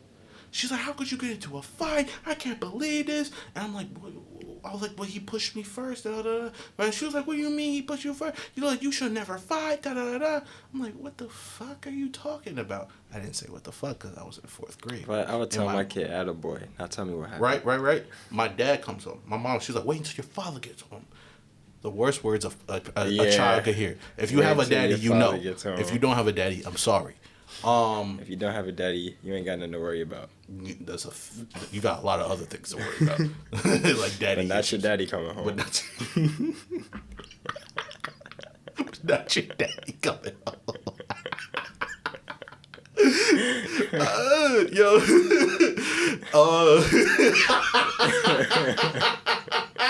That was good. That was some good shit. Yo. But like, so I'm sitting there, I'm waiting in the living room. My dad walks in, my mom starts explaining the situation, and my dad just came home from work, takes off his jacket, puts it over his arm. He bends, he gets on one knee, he looks me in the eye. He goes, did you start the fight? And I go, no, Dad, I didn't start the fight. Did you win? Confused. I was confused as fuck. I said, what? He's like, did you win? Yes, Dad. All right. And he gets up and he walks away. He walks away. My mom was pissed at him. Pissed. She said, what do you mean? You encourage him to fight? She's like, hell yeah. She's like, no. He said, I'm not encouraging him to fight. I'm encouraging him to defend himself. Exactly. You know what I'm saying? But the funny thing is, behind my dad's back, my mom still punished me. Fucking bitch.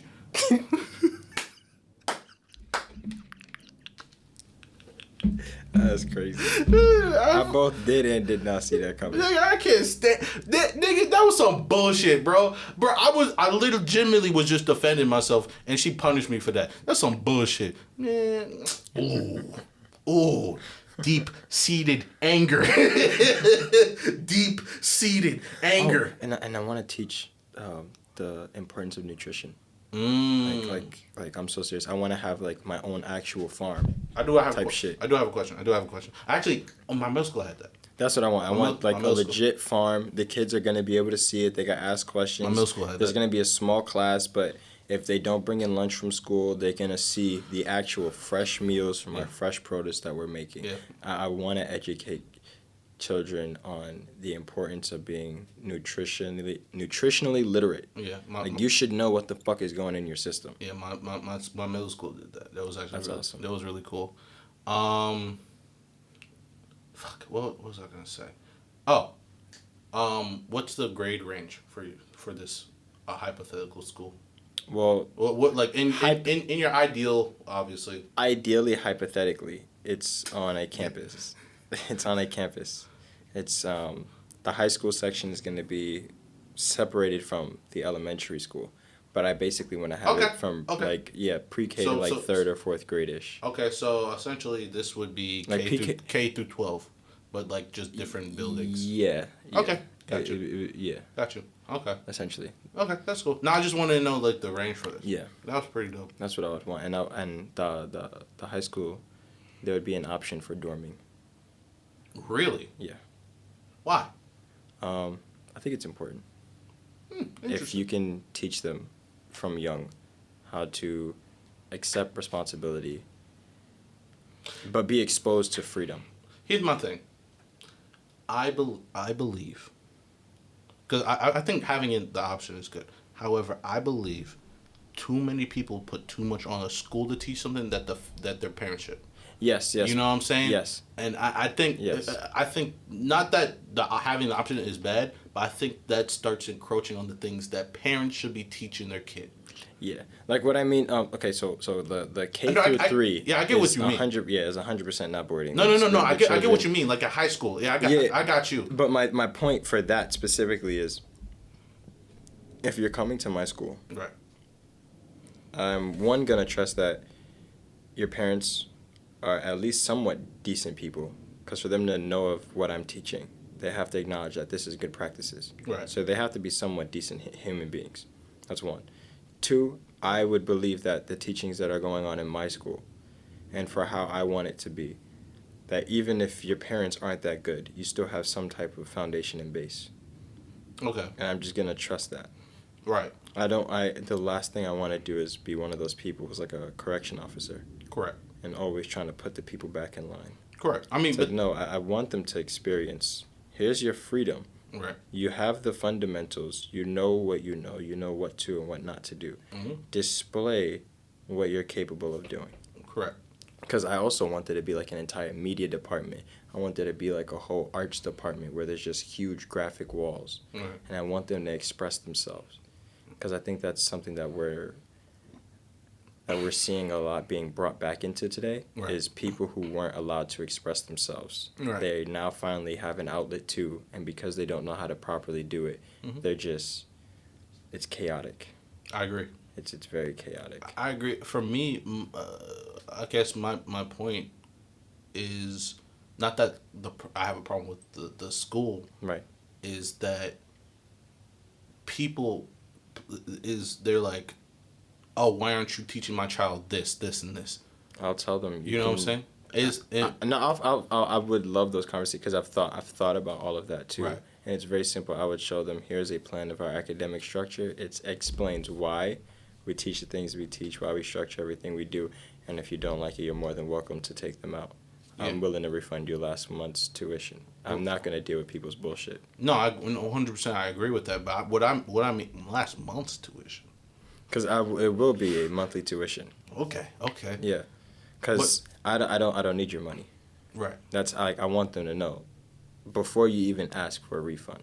I want you to know off the bat, I'm more than happy to give it to you. Money doesn't mean shit to me. Right. Like, if money's the problem, get the fuck out of here. I don't want you here. I just want I want to know that I'm able to do something for the next generation that's genuinely fruitful. Right. Because what I mean is that, in general, people they put this so much stock on the school system to teach our kids how to be decent human beings. Yeah. And I don't put that on the school. I right. don't. I don't put no, that on the school. I would never put it on. Yeah, I would never put on a teacher to teach my kid how to be decent human being. 100%. That's my job. 100%. That's my job to teach my kid how to be decent 100%. Human being. I just think it's the school's responsibility to maintain it. Yeah, 100%. I got you. No, I said, what you were saying, I have no problem with. Right. For me, it's on the other side where people are like, oh, our teachers need to do better. They should. No, not even that. They're not even that, but they're like, like teachers, right? They should be teaching us about anatomy. I don't think they should be teaching us about sex ed. I think that's your parents' job. Yeah. I think you should teach them about anatomy. You should teach them. You should teach them about how it works. But for sex ed, when it comes to the more emotional thing, when it comes to whether you want to do condoms or you want to teach them about, you should hear for that from your parents. What's the when you don't have sex? What's it called? What's the celibacy? Word? Celibacy. Yeah, celibacy. Like whether abstinence. Abstinence. That's it. Thank you. When it's either give them a condom or abstinence, whatever. I don't believe that's the school's job. I believe that's the parents' job. Yeah, I was given a condom in 4th grade. By your mom? No, by my teacher. By your teacher? Yeah. Jesus Christ. In the school I went to in 4th grade, we were all given condoms. Nigga, they just taught us about sex, and they were like, all right, have fun. Yeah, no, it's they didn't give us nothing. It's terrible. They said go in raw. That's crazy. That's my problem with the church.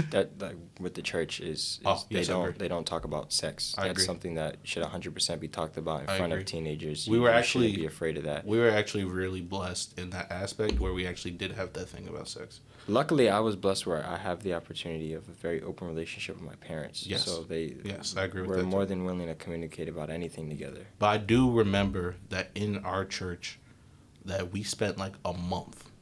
We had good leaders. Yeah, we had good leaders where we spent a month asking about sex, and we were actually just like really like real questions that teenagers had. Yeah. And they would just tell us the truth. Yeah.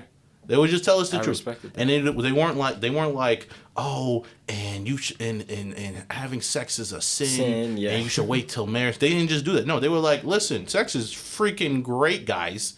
They said it feels fantastic. That's why I have so many children. And I was like, Jesus. Yeah. I mean, I wish we could see it more. That's exactly my point. That's exactly what I was going to get to. Like, churches could explain. That's exactly what I was going to get to. The reason why the Bible talks about getting married with sex, it's got nothing to do with marriage. Right. The position of marriage, its entire identity and definition and purpose in God's eyes, is so that you do not have this experience with multiple souls, and here's why. Let's say you have sex with just your girlfriend, whom you love, right? But you don't end up marrying them. You end up marrying the next person. For whatever reason, the last one didn't work out. Right. However, you can never take those memories away. Spiritually, you are tied to them as your wife, and that's why the Bible says if you divorce someone, even if they cheat on you, you now put them in the position to be committing adultery because they're still married to you. That's it.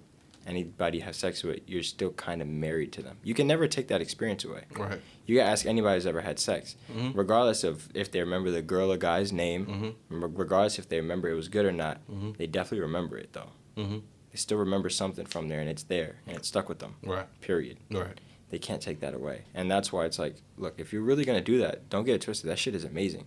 It is the greatest feeling ever, period. But you don't want to be doing that with just a bunch of people.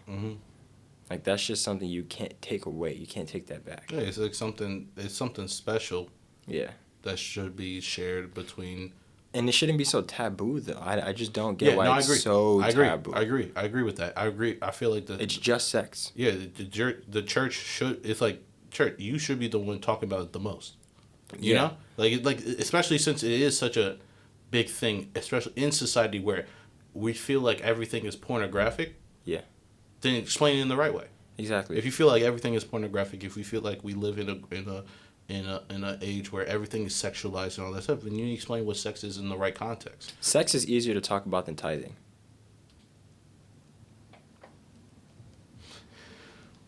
For us, or you mean in general? No, I'm just saying in general. Okay. The conversation for a pastor, it should be easier. Should be. Okay, I got you. But they will more likely be willing to talk about tithing more than sex, even though the topic of sex should be easier, according to the Bible, to articulate than it is to tithe. For me, it should because be, to tell people it's more important. It's to me, it is more important. Because, okay, no. I had to process it. I get what you mean. I was just going to explain it, but tithing is a supplemental thing that you do. It doesn't add, subtract, whatever. Yep. But most people will have sex. Probably most people won't tithe, but most people will have sex. Oh yeah, for sure. Right? Most people will have sex. Most people will get married at one point or another, and they need to know what they're getting into. Yeah. That's just, you need to know that's important information. Yeah, like you need to know what bringing porn into your marriage can do. Yes, you need to know why porn is bad. Yeah, why it fucks up the like not even image. Just the whole you got like a demon of lust. Like, all right, cool, we got that, but like, how does it really affect me though? Yeah. And like we don't articulate how it affects. How it desensitizes you. Yeah. How it physiologically changes you. How chemically it changes you. Yeah. Like we don't talk about that because we don't want to talk about that. And also, there is big porn. You know what I'm saying? Big porn. I mean that as in the same way I would say big pharma. So big porn. Nah, big porn is because they don't want you to know that because they know it's bad. Hell yeah. They understand it's the most profitable industry. Period. Exactly. It's the most proper. They're not trying to go down by any means necessary. Yeah, for me, it's so crazy because sex has been used in so many different ways since the beginning of existence. Mm-hmm. You know, like they say, a prostitute is the oldest profession. Yeah, sex has been used in the form of worship. It's been used in the form of the arts. Yeah. You got music for sex. Yeah, like it's so prevalent within our society, but they don't want to talk about it, which is crazy. Yeah, that's insane. I don't understand it because sex is everywhere you go. You can't escape it, and we're starting to see in even children's shows now where they're starting to implement. Now? Well, we could go back to even the 40s, Looney Tunes. You see that shit, nigga. What I mean by sex is, in the definition is being turned to in terms of how you identify yourself. We're seeing a lot of that. Gender politics. Yeah. Yes. We're seeing a lot of that in children's shows. Yes. So it's like they're being exposed to all forms of what sex is now. At a very young age. So why isn't the church talking about it? Very young age. And if church is talking about it, they're far and few between.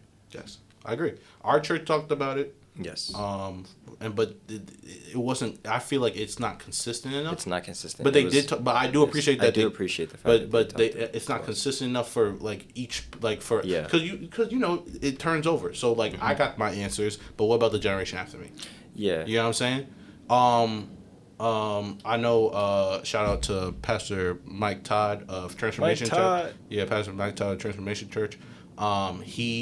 Relationship goals. Yeah, relationship goals, and then I think they revisit like sexual things pretty much yearly. I still haven't listened to it. I gotta listen to it. Relationship goals. Second one or the first one? The first one I still never listened to. You should. You really I started it and then just abandoned it. Yeah, because it talks about for single people too. Yeah. Yeah, so it's like it's not even that. I think it's just good to have like a roadmap in your head, not Exactly. where you should paint the picture of okay, the perfect girl is this or the perfect guy is 100%. this, but it's okay. The fundamentals, what do I want? I want somebody who's like a support system, but I'm not leaning on them. Mm-hmm. I still have myself that I trust, but I know that I can lean on them. Mm-hmm. I know that they're mature and sound. Yeah, one of the things that I really liked that he talked about was people have a list of what their person would be, kind of what you were just saying. A list of what I like to shape myself for who I want to be for that person. Right, Yeah. but they have a list of what they want their person to be, and people don't realize you won't get everything on your list. Yeah. You won't. It's just what it is. Yeah, it's not possible. Whether it's like an attribute of even if it's like a good attribute, like hey, I want this person to be smart. I think everybody's is very basic. It's pretty smart and lovable. Yeah, but even if it's like, hey, I want this person to be smart, you might not get that person, but that person might be so generous, they might be so hardworking that like it doesn't matter. Yeah. You know it's what I'm like, saying? I could care less. Yeah, I'll be smart for the both or like, of us. or maybe you have like a visual preference where you're like, I hope she has a big ass, nigga. But if she doesn't, and her personality is A1, and she has You forget about that. and she has a pretty face, Yeah. then like, does it matter if you she does? completely forget So all that you know other what I'm saying? physical But people will not do it because it misses one thing off their list, and that's the dumb. Like that is so dumb. Cause nigga, I don't know how to break this to y'all niggas. Y'all ain't shit. I'm sorry, you ain't shit neither. Like not, Yeah, you ain't it's everything. unfortunate. You ain't everything that person was asking for either. That's the only reason why I'm so Everyone confident. everyone has to settle. Yeah. Everyone. That's the only reason why I'm confident, though, is because I know I'm not normal niggas. I'm not like normal niggas. No, I agree with that. And that's another, like, not to go completely back to school, but I want to, like, have Yeah. boys be turned into men now. We're not in today's society where it's like 25-year-olds are still little boys. Yeah, they're effeminated. Yeah, it's like I don't like that. You need to learn how a man should act. You need to learn like Exactly. Even it's so unfortunate. Like stand up when someone's approaching you for a handshake. Yeah, and also Simple things of respect like that. Oh, not even that, but like for me, masculinity is called bad now. It's so stupid. And I don't know why men are letting people get away with that. We need to rise up and say no. Fuck you. No, I'm dead ass because we've let men we need to rise up. No, but I understand exactly what you mean. But it's that being masculine is bad now because it's associated with aggression. It's associated with the Chad. It's associated with toxicity. It's associated with sometimes abuse, whether it's mental or emotional or physical. Yeah. And that's not what masculinity is. That's not. No, that's if anything, that's the most unmasculine. I don't know, whatever the word is. Non-masculine? Yeah, the most non-masculine thing a dude can do is whatever those things are. A dude is supposed to be, or a masculine man is supposed to be somebody who protects but doesn't overprotect, right? Someone who is protective, who doesn't overstep their boundary, who is there at the drop of the hat but doesn't force his opinions on you. Mm-hmm. You know what I'm saying? Like, he can be stern but not have to force his opinion on me. Like, my girl doesn't listen to me at all. She don't listen to me. However, like, I don't force my opinions on. I don't force it like, oh, this is what you got to do because I'm the man and I say so. No, that's not how our relationship works. Yeah. I'm like, listen, this is how I'm gonna do this. This is how I think you should do this. But if you have a different opinion, we can talk about this, and we can come to a conclusion. We can compromise. A real man compromises as well. Yes. You know what I'm saying? You can, like, I don't have to be right, and you don't have to be right. Yes. We can both be wrong, and that can be true. You know what I'm saying? Like, yes. But it gets stuck in between this bullshit that is just like, oh, he's a masculine man, so then you know what that means. That means he's like, he has a he's cocky, he's arrogant, he's a douchebag. You know what I'm saying? He's probably talking to multiple girls. And there's too many hurt bitches. Yeah, he's talking shit. Yeah, he's talking to multiple girls and whatever. Who gives a fuck? Nigga, here's the thing. I can be masculine and not talk to multiple girls. Exactly. But my point is, who gives a fuck? Why are you talking to somebody that you think is talking to multiple girls? That says a whole lot more about you. If you really genuinely think that the person that you chose can give two fucks less about you, that they're just going to talk to other people, why are you with them? Yeah. Like, I don't want to brag, but I used to be very attractive. I was looking at old photos of myself, and I was like, Jesus Christ, he is a good-looking dude. And I looked at myself, I was like, I got fat. I looked at myself today, I was like, wow, I'm actually much bigger than I thought I was. You are. I am. You are. Yeah. Like, but I was like, I got fat. I'm fine with that. It is what it is. I mean, I could lose it, probably. You could, if you listen to me. I know. No, I'm just playing. I always try to push you. No, I will, though. I will. 100%. I do want to get less of what this is. You know what I'm saying? You will. Yeah, I want to get less of this. I will look at old photos of myself. I was like, damn, that's a sexy motherfucker right there. Jesus Christ. But, my girl still had to settle. You know what I'm saying? She still had to settle for, I wasn't everything that she wanted. Right. You know what I'm saying? In terms, maybe, was I big? Was I black? Was I fantastic? Yes. However, sometimes I was unfeeling. Right. Sometimes I was cold. Right. And she needed somebody who was more feeling. Yes. And as we go through our relationship, we change each other. We influence each other. Where she felt she wanted to be more feeling, and I needed someone who needed to be more stern with themselves. Who needed to be someone who stuck up for themselves more. Yes. And she's been doing really great with that. So it's and also, fuck soulmates. That concept is the dumbest shit I've ever heard in my life. Stupid as fuck. I think that's dumb. It's stupid. You think out of 7 billion people, only one person's for you? You stupid piece of garbage. I think that there are people who are more and less compatible with. Yes. There's archetypes, essentially. Yeah. There's an archetype of person. For example, not to get into this whole astrology shit, because I don't believe in that. No, astrology is just to paint an example. It's fun, but it's dumb. Yeah, because I don't know shit. Let's say a Cancer and a Scorpio are more likely to blend together, and for whatever reason, that just holds true with people who are Scorpions. It doesn't hold true at all. I don't know. I really don't know. But let's just say there's been multiple studies that disprove it. Let's just say that is the case. That there's a system that just works on a percentage wise, where if you're this type, you're more likely to be compatible with one of these, but that doesn't mean that you're completely unlikely, because then that dictates choice. Right, 100%. There is an archetype of a type of person that you are more compatible with. Right. However, there are millions on top of millions of those people who fit within that archetype, and they won't, and will never be a perfect fit. Exactly. People think that love is something that you accidentally trip over and fall into a ditch into. No, it's something you have to choose. There's a infatuation at first.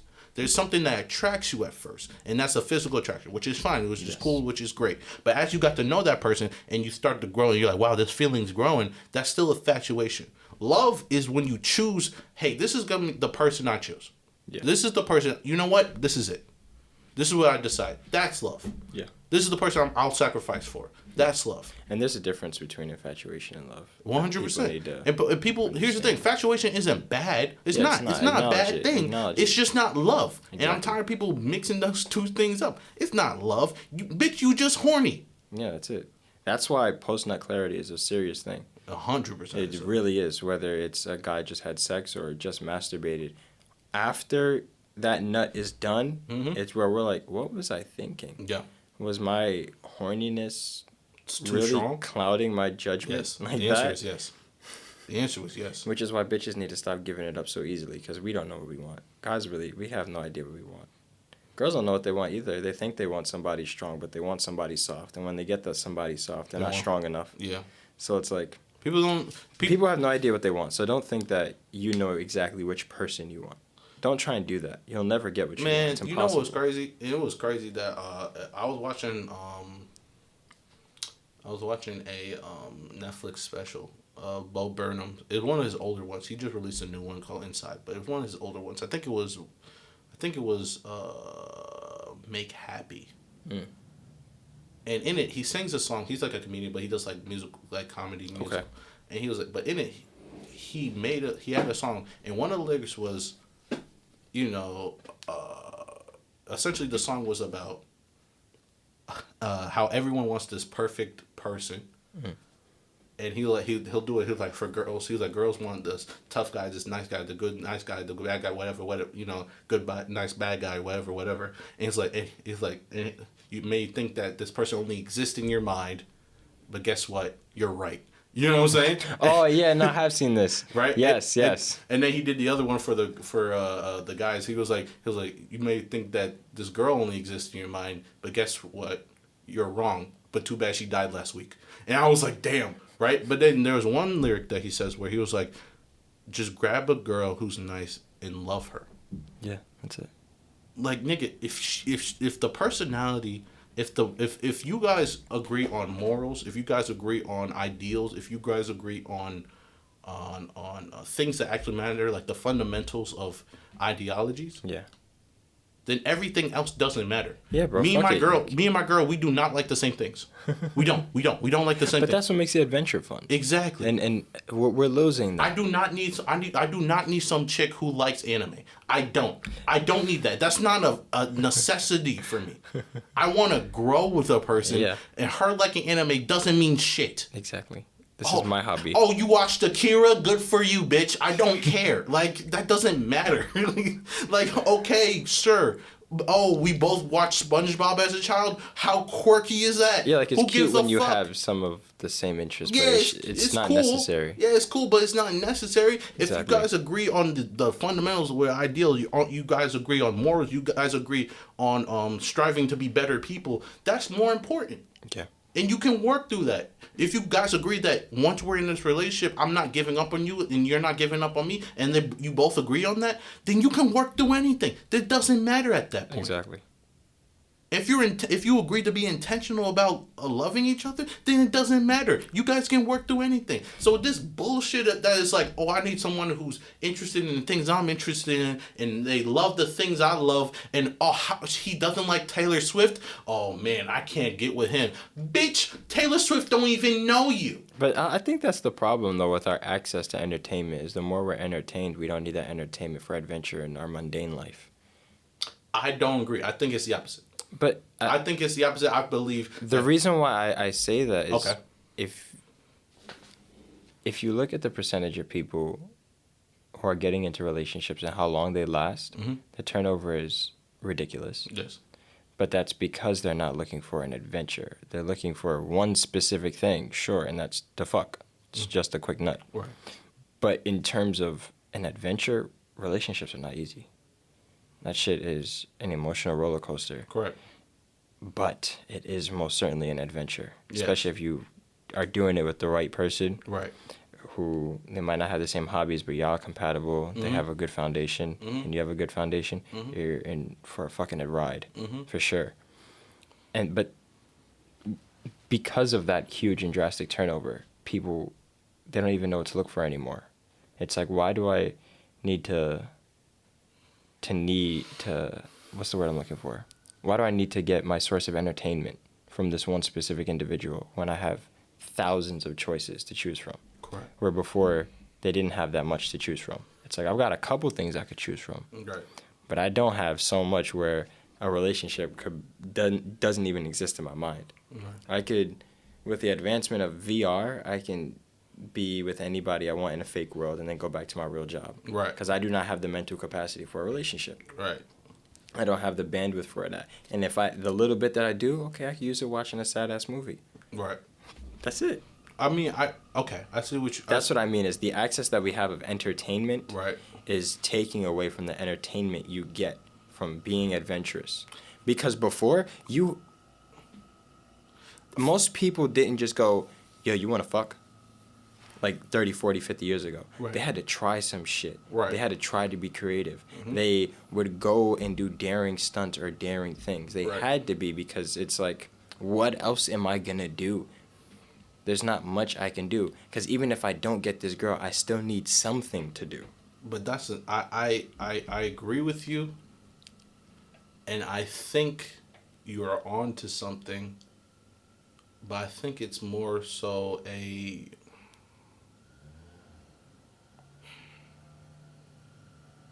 I feel like it's more so a thing where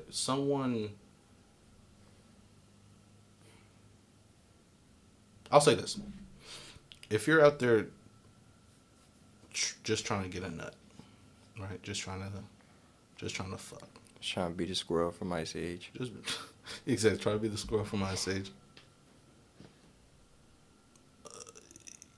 You need to work on yourself first, and that's also a thing, right? So it's because I agree with you, is that there is a lot of entertainment. The problem is that people internalize the messages that said entertainment gives them, Yeah. and they treat it as gospel. And that's not true. It's an opinion of someone who made a thing. That's not gospel. That's not the truth. It's just an opinion. Mm-hmm. And so people take it as a fact. It's like, oh, this is what love is. This is what that's not true. Yeah. It's somebody who probably honestly is divorced. Someone who maybe got hurt in the past, and they made a movie about a dude. They made American Pie. You know what I'm saying? They made American Pie. A dude who's just trying to lose his virginity. You know, some shit like that.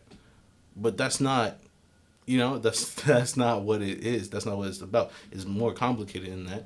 Mm-hmm. Or, you know what? I don't even say that. I think it's more simple than that. I think love is more simple. We just overcomplicated it. I think that's a concept for most things in our lives. As humans, just overcomplicate a very simple thing, and we try to make it more like what. It's this and this and maybe it's this to some, and we try to make everything subjective, and it's not. That's why the Greeks defined love as three. They subdivided it. Right. Where you have like a love for a brother. Right. Philos. You have a love for when you're having sex. Erotas is the passionate love. Because that is a form of love. That's why girls will say I love you during sex. Is because their emotions and their 8,000 nerve endings down there. It's making them feel something that's very identical to the feeling, the endorphin of love. Yeah, dudes just have one really big nerve down there, and it's fantastic. Big nerve. And then you have agape, not agape. I'm tired of fucking hearing Americans say that shit. Yeah, agape. Fuck you, people. Yeah.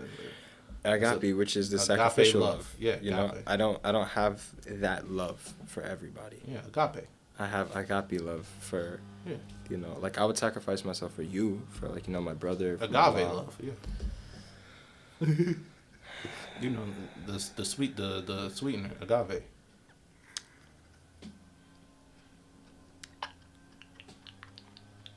You're lucky God is good. I'm very blessed. No, I agree with you. The sacrificial love is. It's what we're missing in relationships is the sacrifice now. Yes. Because it's like you can, there's a lot of friends with benefits. You'll have the erotas and the philo. You'll have... It's one of the reasons why there's a 51% divorce rate. Yeah. Is because people don't want to do the sacrificial love. They're like, why should I change? Why should I change for this person? Why should I do this for this person? Because there's... It's a why should I be intentional about this person? It's like... Yeah, it's like there's a balance. Like, I don't think you should change for someone else. However, I do think you should take things in consideration that offends them. I agree with that. I don't think you should change for somebody else. However, I think you should change. Okay. No, I get what you're saying. You should change. Just not for somebody else. Not for somebody else. You should change because you want to. Yeah. Right? Not for someone. Not because you should. Like, it shouldn't be like some shit like, oh, you're in high school and you're in a relationship and you're about to leave for college and you're gonna transfer your college to be closer to that person. Yeah, don't ever fucking do that. You shouldn't do that. Oh That's some dumb shit. Don't do that. That's some dumb bitch shit. That's some dumb shit. That's stupid Niggas shit. don't do that. Yeah, don't. That's just bitches. No. There's both of them do that. Those are some simp ass pussy one nut niggas. Those are one nut wonders right there. That's what that is. That is all right. Yeah. He got her on prom night and said, "All right, that's it. I'm staying here. I'm about to be a home local boy the rest of my life." Yeah. No, don't do that shit. Don't do that shit. However, I do think that if you love somebody, you should try, like you said, you should try to understand. That's it. Things from their perspective. Yeah, that's it. But as you go to understand things from their perspective, as you learn their love language, essentially. Yeah. With the lack of a better term, their love language, you grow. Yeah. When I first got into my relationship, I was a cold bastard. I was unfeeling. She would be crying and my face would be stone face. I was confused by emotion. I was like a robot.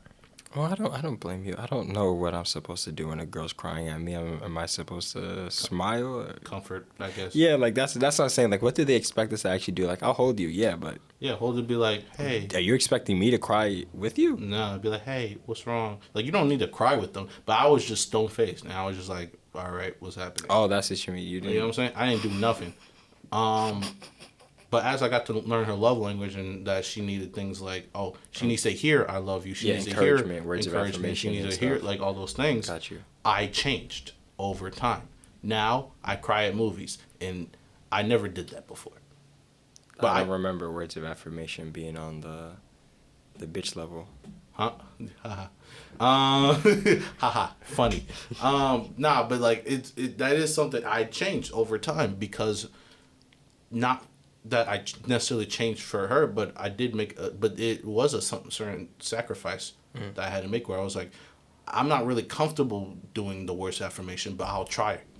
Yeah. I'll try for you. I'll try to do better so this relationship could work. And it does. And honestly, I'm a better person for it. Yeah. You know what I'm saying? However, there is a give and take. I wasn't the only one who changed. Yeah. She changed. Shouldn't be a one-way She changed street. too. Mm-hmm. Before, she would only give me like words of affirmation because that's all she knew. And I'm like, I don't do that. That's not how I receive it. That's not how I receive love. I do acts of service. Acts of service is my big one. That's a really big one. I care. Like I feel loved when you actually do things. Actions speak way louder than words. Way louder than words. Yeah. So that's what I need. And so she did that. She did words of affirmation. I mean, she did acts of service. And so she changed over time. So now it's like she'll just do something without me asking her to do it or whatever. And she changed over time.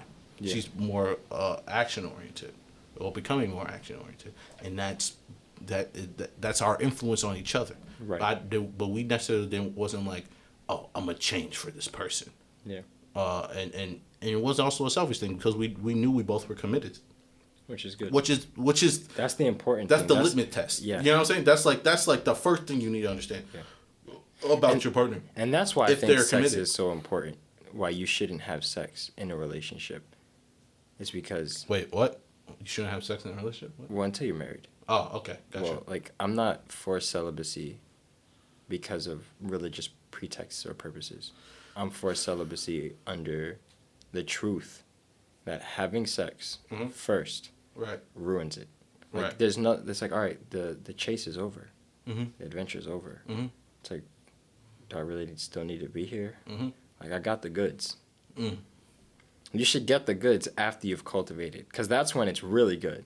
When you've had to, like, watch a tree grow, and you've had to sit there, and then you finally see the seed is producing fruit, but it's not edible yet. It's not ripe.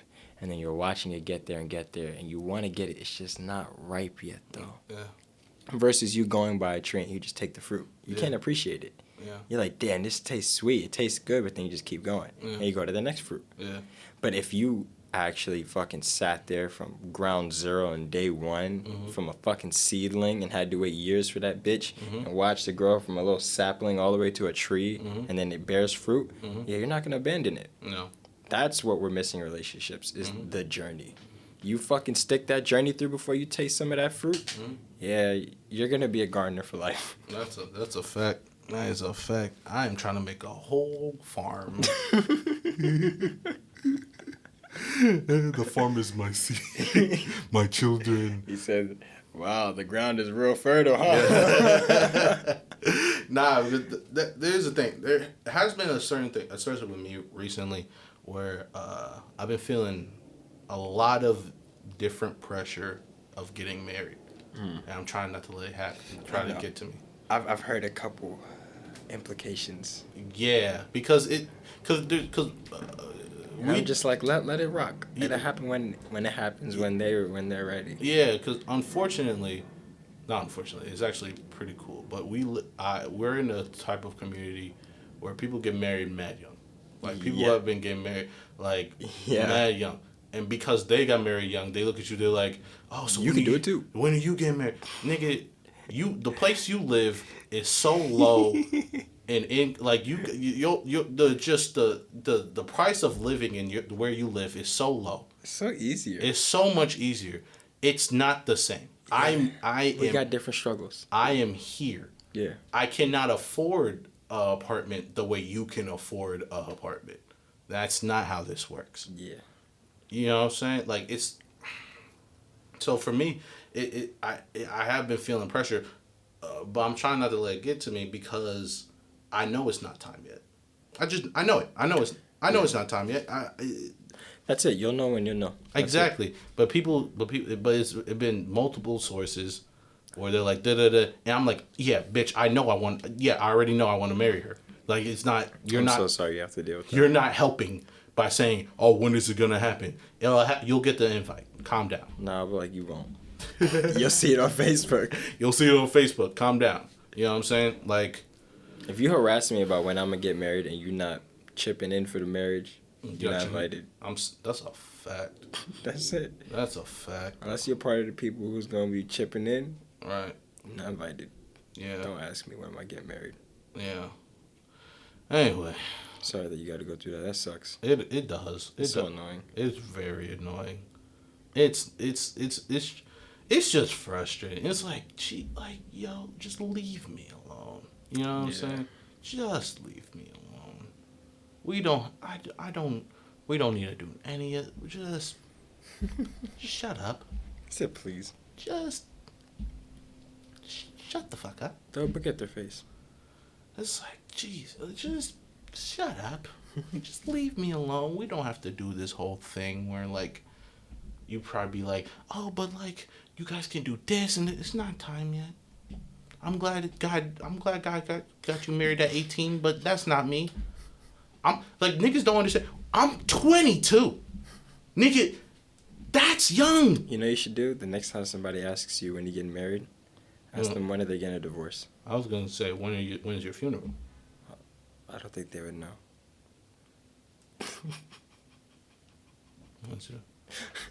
When you get married. I'm asking. I'm like, when's your divorce? When are you dying? Oh, you don't know? Neither do I. Stop asking. If you ask a woman when's your divorce, she's like, what you mean? Like, oh, you don't know? Oh, my bad. And then just walk away. Nigga, when are you getting married? When are you getting pregnant? How about that? You've been trying for, what, 6 years now? That's crazy. It looks like the ground's a little dry over there. That's crazy. You should, your husband, obviously, listen, apparently he ain't pregnant you, but I heard he's pregnant some other people. I was going to say, your ground is very dry. It looks like he can't get you wet, but That's much worse. It is. That's much worse. I know. But I'm so tired of people asking me. I'm tired of it. I don't blame you, man. I'm tired of it. That's fucked up. You're young. Yeah, I am. I wouldn't be asking a 22-year-old when you get married. I'd ask a 26-year-old who's been in a long-term relationship when you get married, not a 22-year-old. Yeah. Like, just based off of age averages, you're just getting out of college. Mm-hmm. I don't expect you to get married. Yeah, I know. I know. Especially she just graduated. I know. Like, it's also like the average age for marriage is like in the 30s right now. Yeah. And you expect me to get married like 10 years as long as you don't try and give her a kid after she's 35, it doesn't matter. No, I'm not doing after that. Then there's because I do want to be a relatively young dad. Yeah, that is the thing. I do want to be a young dad. I think that there are a lot of advantages. Yeah, I think that there's advantages to both. Yeah, I think you're much patient when you're older, but you can do more when you're younger. I agree. Yeah, I do want to do that, so I plan on doing that. Anything else we need to talk about? We were going to talk about your book. We'll talk about that next week. I was going to say, we could talk about that another time. I was enjoying our conversation. We'll talk about that next week, but we hit the 2-hour mark. So. Yeah. Oh, that's pretty cool. Yeah. This is our first 2-hour podcast. Hey. Yeah. This Wait until we do a 3-hour one. Honestly, I would like to do that one day. Maybe in air conditioning, though. Yeah. Get us some whiskey and some vodka. Yeah. I would like to do that. Yo, guys, thanks for joining us on this podcast, yo. We had a good time. Did you have a good time? I had a good time. That's a good time. All right. You're not on social media, so it doesn't matter. You can follow him, Life of Petros, if you want to, though. It should be in the description. All of our things should be in the description. Gunches, follow us on the Gunches. Subscribe to our YouTube. Like the thing, all the things on the YouTube, on the podcasting platform. Yeah. All the Resander on everything _ for the Instagram. You know how to spell it. Look, if you like us, just share it on your story. It's not that deep. If you like us, just if you like let us, other people know. Yeah, share it, please. We're trying to blow up. Put it on Reddit too. Help us blow up. Yeah. We released the first clip. Share that if the podcast is too long. Yeah. You know what I'm saying? I'm thinking of starting a TikTok for us. Just so because TikTok, TikTok is big, and also like I think what was it, the percentage is like 70% of TikTok users don't use any other like platform. Oh wow! Are you serious? Or 70% of the fan base is like whatever TikToker is like. They find them on TikTok, and then they it's easier to bring them over to everything else, but it's harder to do the opposite. My sister wants me to do a TikTok of all my voices. I guess. That's what she said. She was like, just do all your characters. You know. Actually, before we end this, you know something that I always thought of as a career, but never articulated. Voice actor. Yeah. Me too. I've always wanted to do voice acting. I love switching shit up. Me too. I would also like to do voice acting. So if there's any voice actor people who want us on their thing, let me know. I'll introduce my characters. Yeah, you can find our email on our Instagram. Yeah. Or we have our Gunches business or email. Twitter. Honestly, yeah, we have our Gunches, so you should be able to find us wherever. Anyway, this has been the podcast. I'm tired. Goodbye. Goodbye.